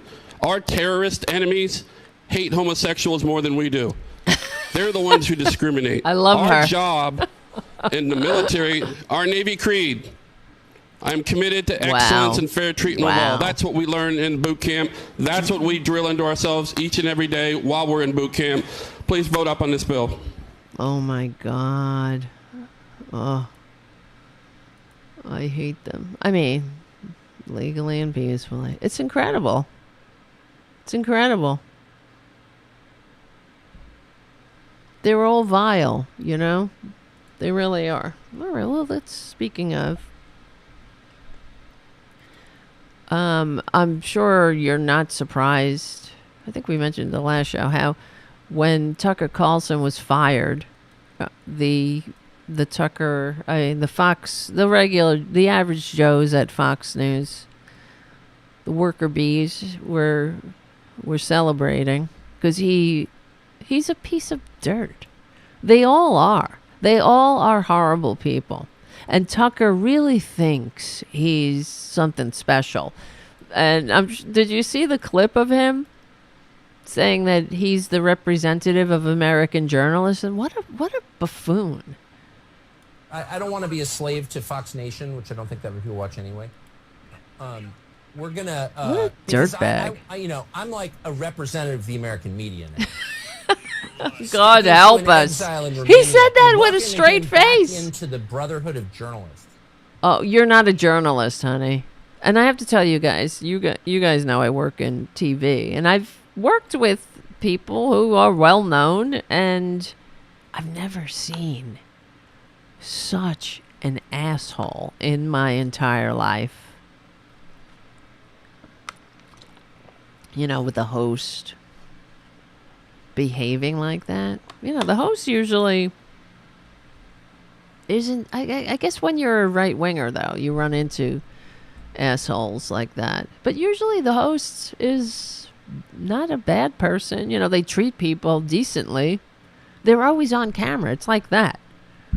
It's like Tucker Carlson. He knows he's being recorded. When they're in between takes or whatever, the camera's rolling. It's rolling, so everybody's gonna see it. You act like an asshole, like that Bill O'Reilly tape. Let's do it live. Fuck it. It's gonna come bite you in the ass. And I'm glad that Fox News, the people who worked there, they knew what they were dealing with, and they saved all of his candid moments, because he's a dick. He's an effing dick. And the way he treats people, what a horrible person Tucker Carlson is. And the problem is that they think they're this. There's, in my opinion, not being a psychiatrist, Tucker is a sociopath. There's a high propensity, or there's a high amount of sociopaths in the right wing. Well, we know there are a high number of psychopaths, in fact, in the CEO in the boardrooms of corporate America. That is the truth. But there is no doubt in my mind that Tucker Carlson he's a sociopath. He's definitely a narcissist. But after reading his statement, what did he say? Not his statement, his text. The text that came out where he was salivating over somebody getting beaten. This is the one where he said, white men don't fight like this. What does he know? White men don't fight like this? How do they fight, Tucker? They come to your house in the middle of the night in hoods? Is that how they fight? Well, they always do it as 3-on-1, right? That's how the white men fight, right? And when you pop them in the nose, they go crying and whining back to their trust fund. Is that it? Tucker Carlson, the weakest bitch I've ever listened to. Had to. That this country has ever endured. All of them. Weak little bitches. Just like Tucker Carlson. Just like Uncle Clarence. Same thing. Fucking grifters. The everyman. How stupid do you have to be, Republicans, to look at this guy and be like, I'm tuning into Tucker tonight? Well, you know why? I'm tuning into Tucker because he really gets me. Yeah, he's just as racist as you are. That's all it is. It's a confederacy of hate. It always has been. They hate this country. They hate democracy. They hate their fellow Americans.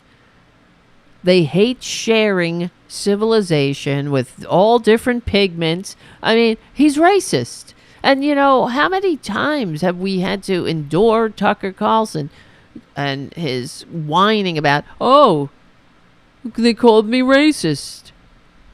Or, did Putin ever call me racist? I love Putin. Yeah, he loves Putin because he's just as racist and rabid and homophobic as you are. Did Putin ever call me racist?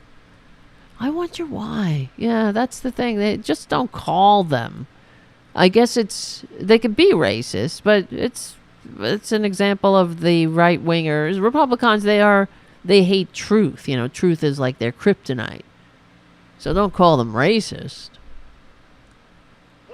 Ugh. Don't say the truth. Such a vile person. And what's worse, though, he can't help being who he is. He's scum. But you don't have to tune into him, right-wingers. What's your damage? Oh, he's the man of the people. Can you see all the man of the people that they have? All the man of the people are all a bunch of trust fund brats.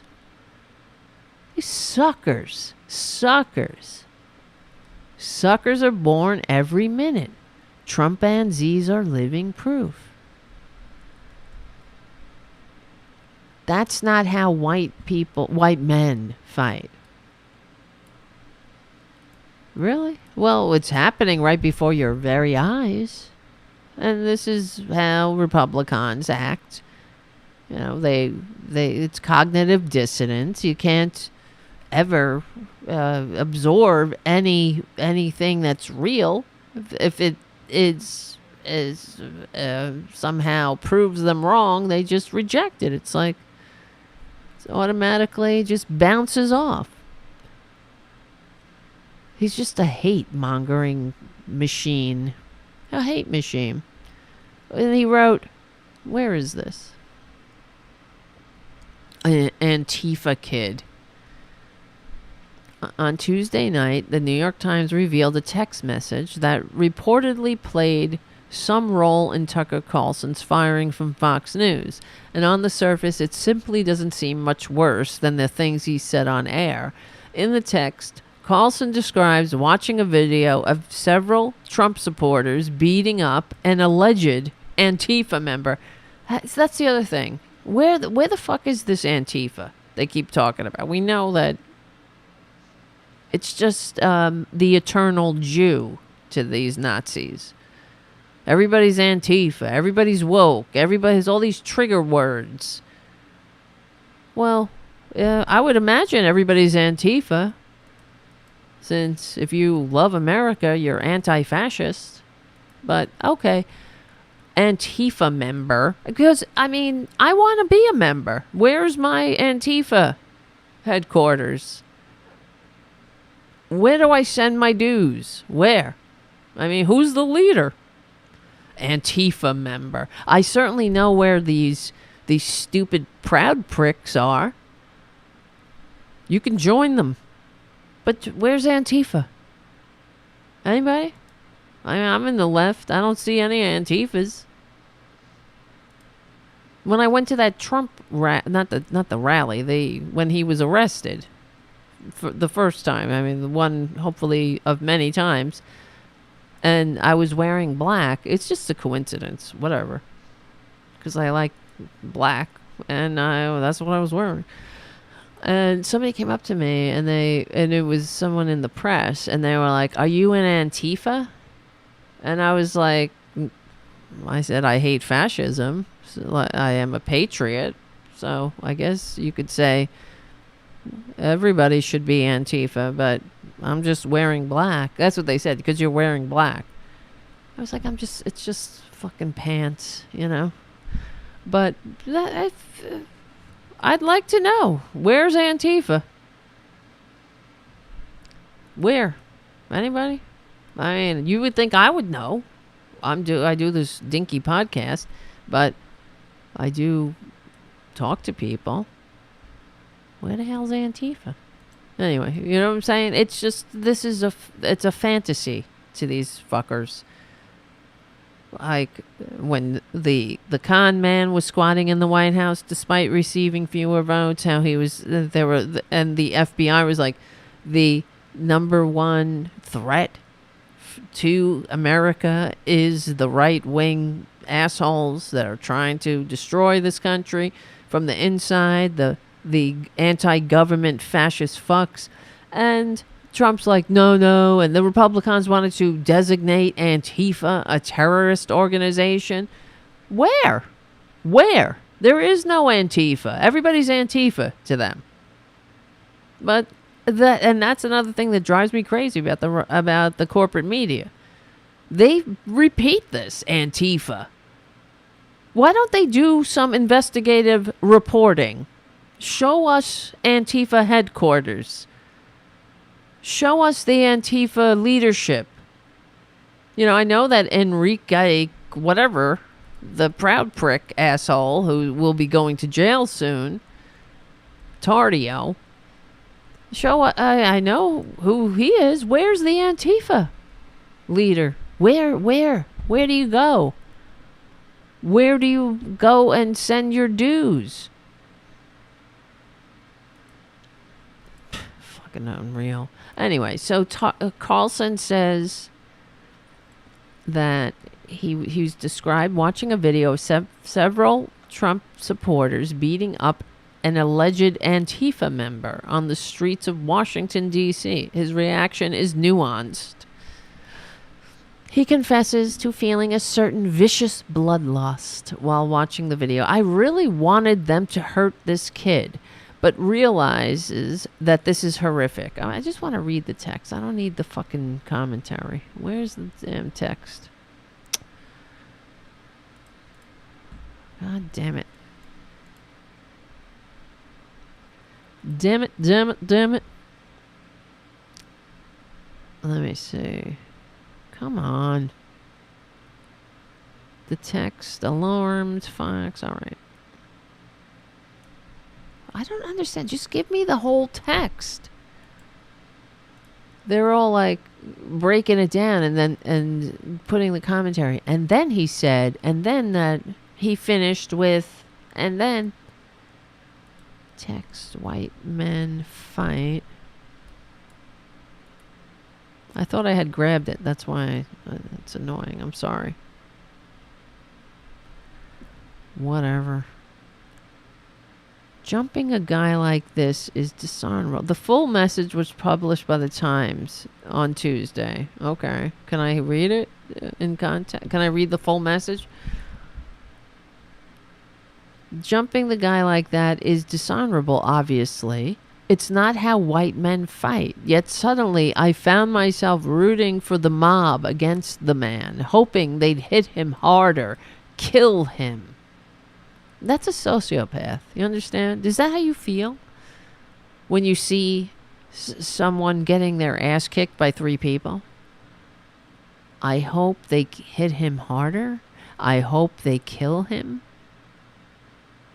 And this is somebody that has a platform and fans and was on a major so-called news network.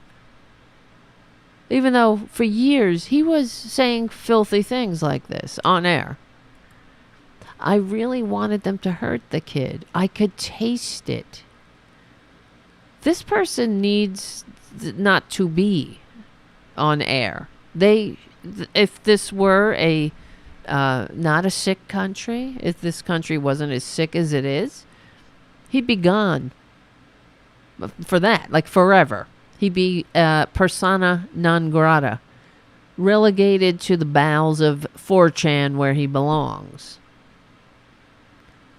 Then somewhere deep in my brain, an alarm went off. This isn't good for me. I'm becoming something I don't want to be. You are that thing. You've been that thing. You're deep in your brain. An alarm went off.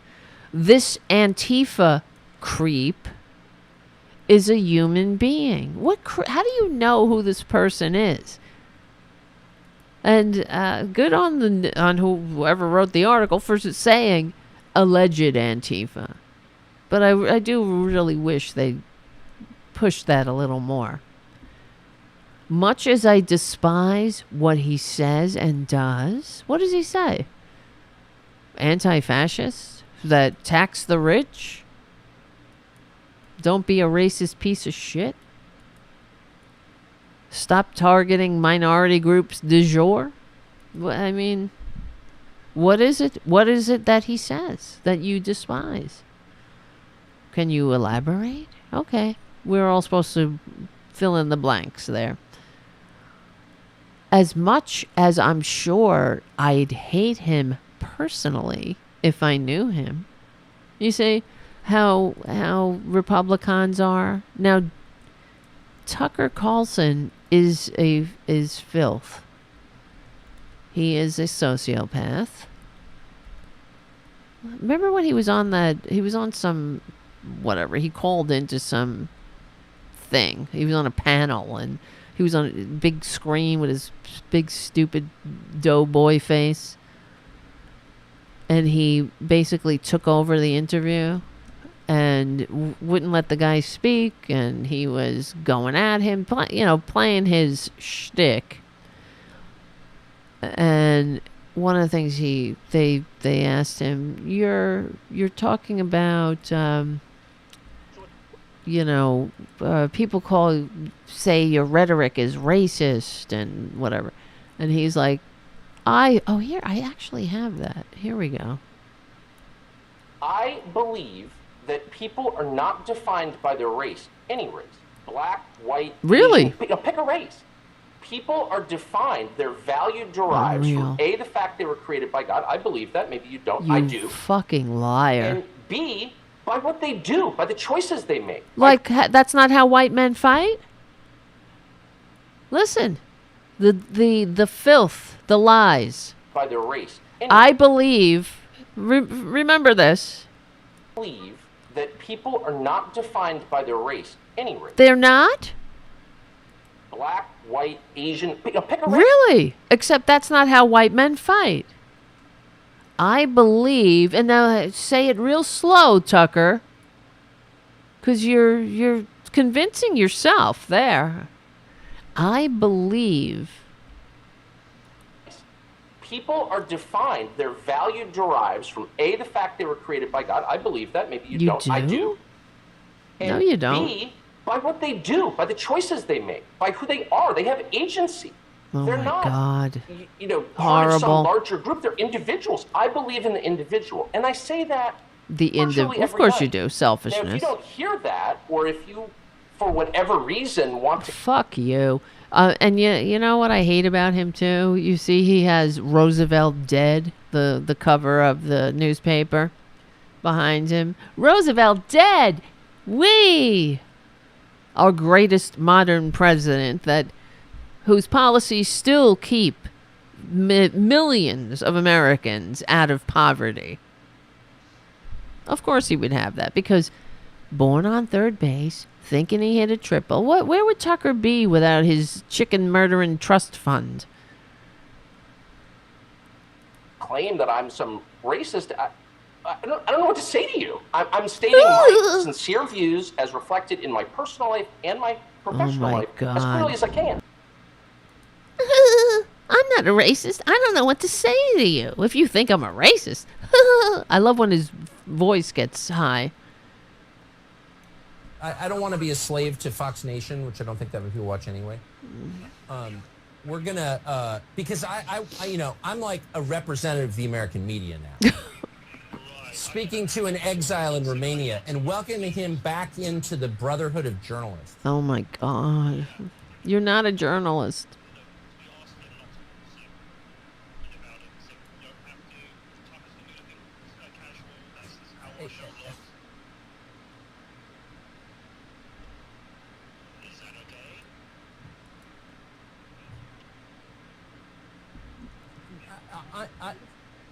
I mean, this is airing on the nighttime show, and I want it to look official. I don't want it to be like bro talk. And You know what I mean? But nobody's going to watch it on Fox Nation. Nobody watches Fox Nation because the site sucks. Ugh. So I'd really like to just put dump the whole thing Piece on of YouTube. dirt. But anyway, that's just my view. Wow. The arrogance. You know, he's just dripping with self-importance. I'm just frustrated with it's hard to use that site. I don't know why they're not fixing it. It's driving me insane. And they're like making like Lifetime movies, but they don't work on the infrastructure of the site. What? It's crazy. And what a horrible person. I know why everyone hated him. God, wow. Those poor people that have to work with him. Ugh. To endure him. Well, today, some more videos are trickling out. This is another example of Tucker being himself. Can I ask you a question? You don't have to answer. It's personal. I'm not speaking of you, but more in general of ladies. When they go to the ladies' room and powder their noses, is there actually nose powdering going on? Wow. Sometimes. Ooh. I like the sound of that. What a dirtbag. Most of the time it's lipstick. Do pillow fights ever break out? You don't have to. You don't have to. Okay. Yeah. So this woman who's doing his makeup, this pasty-faced prick, she just can't be left alone. She's got to be harassed by this douchebag, by this chicken-murdering scumbag. Don't answer that. Can I ask you a question? You don't have to answer it. So well, she'll never say anything because the power dynamic is off. How could she ever challenge you and say, shut up? Shut your pasty, chicken murdering, privileged ass. And I mean whatever those two lips that are moving. Jesus Christ. And she has to play along. She can't just do her job. She's got to get close to him and endure his sexual harassment. Ooh, what goes on in the ladies' room? What's wrong with you? Oh, he's just being a man. Well, apparently working on the Tucker Carlson show, it was like going back in time to Mad Men. That's what they want. All the, C words flying around, everybody having a temper tantrum. Well, only the men. People acting like douchebags, women being sexually harassed. I mean, what kind of... remember when I told you that lady, whatever, contacted me and said, do you want to work at Fox News? And I was like, I don't think so, honey. And I said politely, well, it's not a good fit for me. And she said, oh, well, we have such a great culture. Do you really? The more I'm hearing what their culture, it sounds like your culture is shit. Your culture is a culture we thought we smashed into history's trash bin. That'd be more a dorm activity. Okay. She's got to laugh. Oh, you're such a guy. You're a dude. You're a dude. Guy. You just like the guys. All the... you gotta be one of the guys. He's like an average everyman, just like Uncle Clarence. They all love the everyman. Uncle Clarence likes to vacation at Walmart. I mean, well, yeah, isn't that what he said? He likes to hang out in Walmart parking lots because he's of regular stock. I'm sorry. So you are such a good sport, such a good person. Thank you. I know you do, but you do not deserve that, and I mean it with great affection. I got you, man. Ew. Ew. Yes, ma'am. Sorry. Let me tune in. Oh, what an arrogant asshole. Oh, God. See, that's the other thing, He really is the biggest pustule, a black hole of sucking need and narcissism. And I'm telling you, I've worked on shows like this, and the hosts don't behave like that. You see them, you see the camera, you'll see that somebody come and do their makeup and everything. And they're nice. They just talk. They're just regular people. And they're not like, all right, are you having a pillow fight in the bathroom?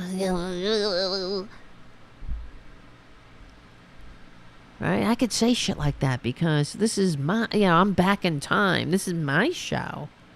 He really did think he was bigger than everything. Buckley. He named his son Buckley. Of course he did. All right. Listen. I think we're going to be hanging it up for tonight. Just one last thing. Where was the other thing? Pillow fights. Because you know what? We'll talk about Uncle Clarence tomorrow. And I have more things to talk about. But just one last thing. Did you see the Tucker post? He made fun of his viewers. We saw that. What? They want to control me from afar? Okay, I'm putting the leash on. What a fucking loudmouth. Fuck it, we'll do it live. Got you, baby. Ew. Oh, and he said, my postmenopausal viewers. But did you see? I just wanted to play it. I don't know if we'll finish the whole thing, but his post-firing hostage video, the wood paneling video. I watched it a few times, but to me, it doesn't make any sense. Good evening, it's Tucker Carlson.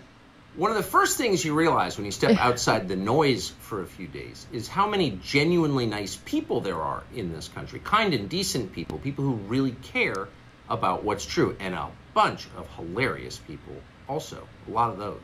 It's got to be the majority of the population, even now. So that's heartening. The other thing you notice when you take a little time off is how unbelievably stupid most of the debates you see on television are. They're completely irrelevant. Oh, stupid. Like, should the Eminem character wear fuck me boots? I mean, stupid. Should we tan our balls? In 5 years, we won't even remember that we had them. Trust me, as someone who's participated. And yet at the same time, and this is the amazing thing, the undeniably big topics, the ones that will define our future, get virtually no discussion at all. War, civil liberties, emerging science, demographic change, corporate power, natural resources. When was the last time you heard a legitimate debate about any of those issues? It's been a long time. Debates like that are not permitted in American media. Not permitted. Both not permitted. Who's telling you it's not permitted? That's the other thing. That's when I watched this video, I was like, these people are so boring. They are so tedious with their professional victimitis. He's a friggin' chicken murdering trust fund brat talking about the elites. I mean, what a scam. If you had a shred of self-awareness, if the people who watch the show, or watched his show, I should say, they would see the scam. How stupid do you have to be to fall for that scam? And their donors have reached consensus. They're donors.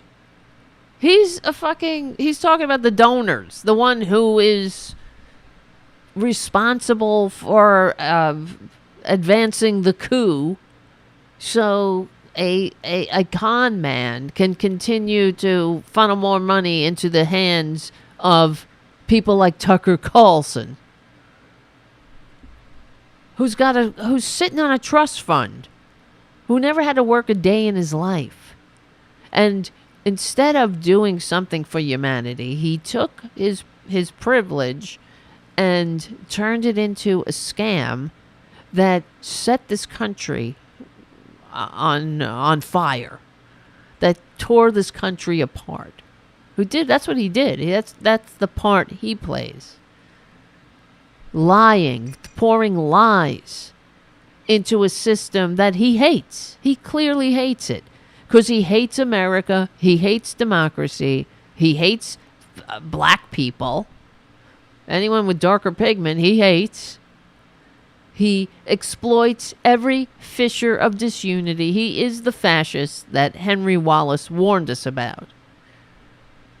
The American fascists can be recognized by their deliberate perversion or subversion. Same thing. That's what he's doing. Their deliberate subversion of truth and fact. Right? That's Henry Wallace. Their media, and let me see, warning. I should always have this on hand.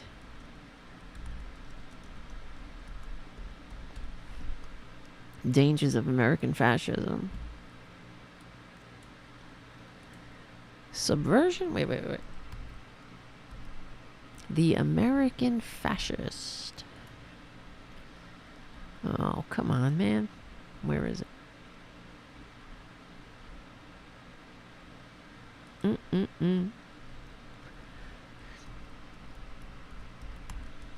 Yes, American fascism will not be really dangerous until there is a purposeful coalition among the cartelists, the deliberate poisoners of public information, and those who stand for KKK-type demagoguery. Hello? Hello, Tucker. Meet Tucker, everyone. KKK-type demagoguery? The American fascists are most easily recognized by their deliberate perversion, I used the right word, of truth and fact. Their newspapers and propaganda carefully cultivate every fissure of disunity, every crack in the common front against fascism. They use every opportunity to impugn democracy. What is going to Hungary and kissing Viktor Orban's ass? Impugning democracy. That's what that is. Inviting an autocrat here to tell you that there are only two genders. Fucking disgusting people. They claim to be super patriots, but they would destroy every liberty guaranteed by the Constitution. Yeah, women's right of bodily autonomy, women's vote. Everything that they're talking. They voted against child marriage. These people. They're all over the country attacking women's rights on so many fronts. It's Handmaid's Tale. Their final objective, here, where is it? They claim to be super patriots, but they would destroy every liberty guaranteed by the Constitution. They demand free enterprise, but are the spokesman for monopoly invested interest. Their final objective, toward which all their deceit is directed, is to capture political power that, using the power of the state and the power of the market simultaneously, they may keep the common man They may keep the common man in eternal subjection. That's Tucker Carlson's mission statement. That's the Republican Party. On what benefits them, and they actively collude to shut down any conversation about it. Suddenly, the United States looks very much like a one-party state. That's a depressing realization, but it's not permanent. Our current orthodoxies won't last. They're brain dead. Nobody actually believes God. them. Hardly anyone's life. What is he talking about? Is this it's kind of like a dog whistle for douchebags? It only makes sense if you're a cultist. I guess it is. It's like talking for the cult. It's like the cult's rallying cry. Everyone's doing something sneakily to make you what? Not want a fucking M&M? And it was great back in the day when women were women who didn't vote. And men, white men were the best. Oh, I'm not racist though, right? White men don't fight like that. He actually wrote that in a text. Because they think, I mean, they can't help it. Tucker Carlson is a filthy racist. That's why the KKK, the KKK themselves said they loved Tucker Carlson because he mainstreamed the KKK talking points. He made them, he dished them out to the average douchebag. He made it palatable. You know, to those that you didn't have to subscribe to, Der Stürmer. All you had to do was tune into Fox News to hear this shit. And that's what it is. It's shit. Excrement. Oh, and I love the globe, this stupid plastic globe he has up there. Because he knows everything. He's very informed about the world. Oh, and he's got the Constitution up there that he hates. And this paneling? What's this? His sauna? Is improved by them. This moment is too inherently ridiculous to continue. Is it? And so What's so ridiculous about it? That we're fighting a coup?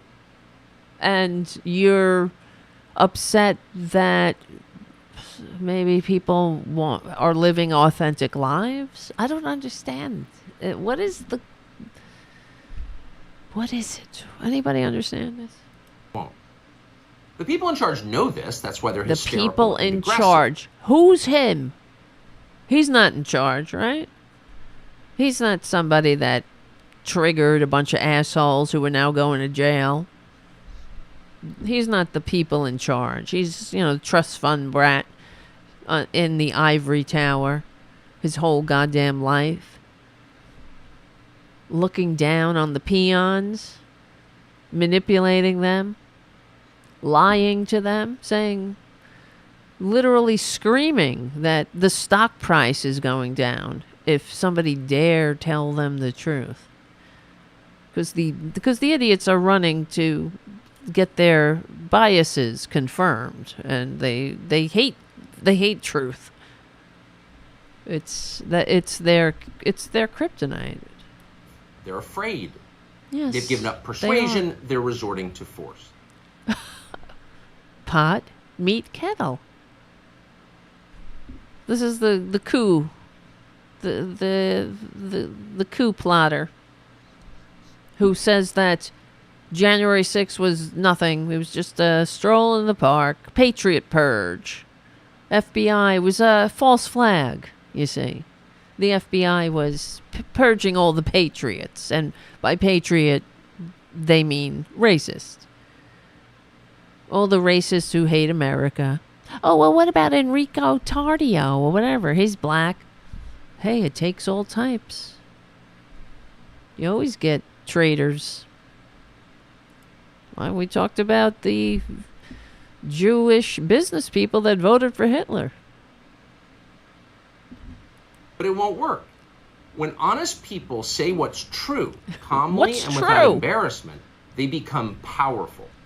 At the same time, the liars who've been trying to silence them shrink. What liar? They become weaker. Liars.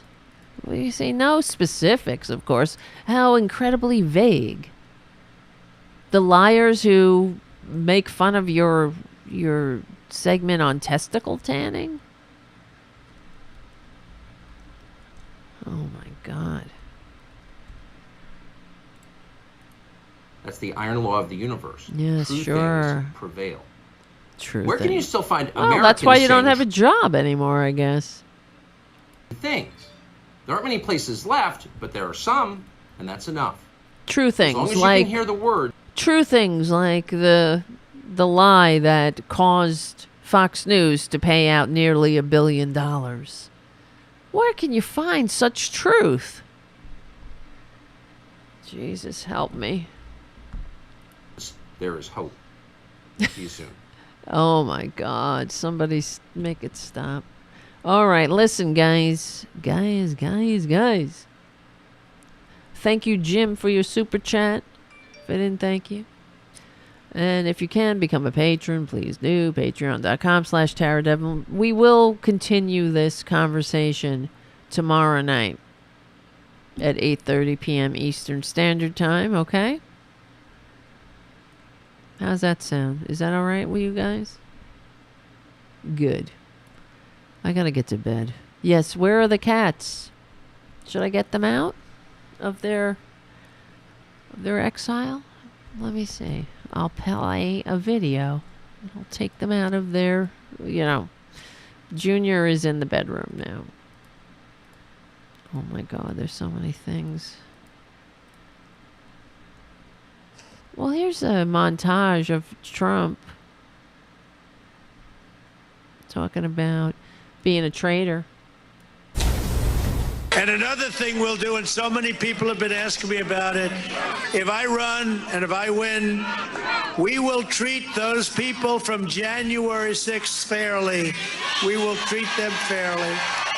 And if it requires pardons, we will give them pardons because they are being treated so unfairly. And I'm financially supporting people that are incredible. And they were in my office actually 2 days ago. It's very much on my mind. It's a disgrace what they've done to them. It's a disgrace. What they've done to these people, it's disgraceful. So disgraceful. So sad what they've done to January 6th. So bad. So bad. It's so bad out there. You just take care of yourself. Oh, take care. Let me sign that ugly backpack that you took to the insurrection, the coup. All right, well, Junior is not happy that it... Come here. What are you doing? Say hello to everybody. What is mad? Why are you mad? All right. I think he's mad that he was in the bedroom. Hey! I don't like that. Don't talk to me like that. He's mad. All right, guys. Listen. We will win. I know. Where's my other camera? It's not hooked up. All right. We'll figure it out later. I got to go to bed. And I will see you tomorrow night, 8:30 p.m. Eastern Standard Time. In the meantime, remember, we will win. Yes. We're on the right side of history. We're on the right side of decency, dignity, democracy, humanity. All right. We stick together. We win.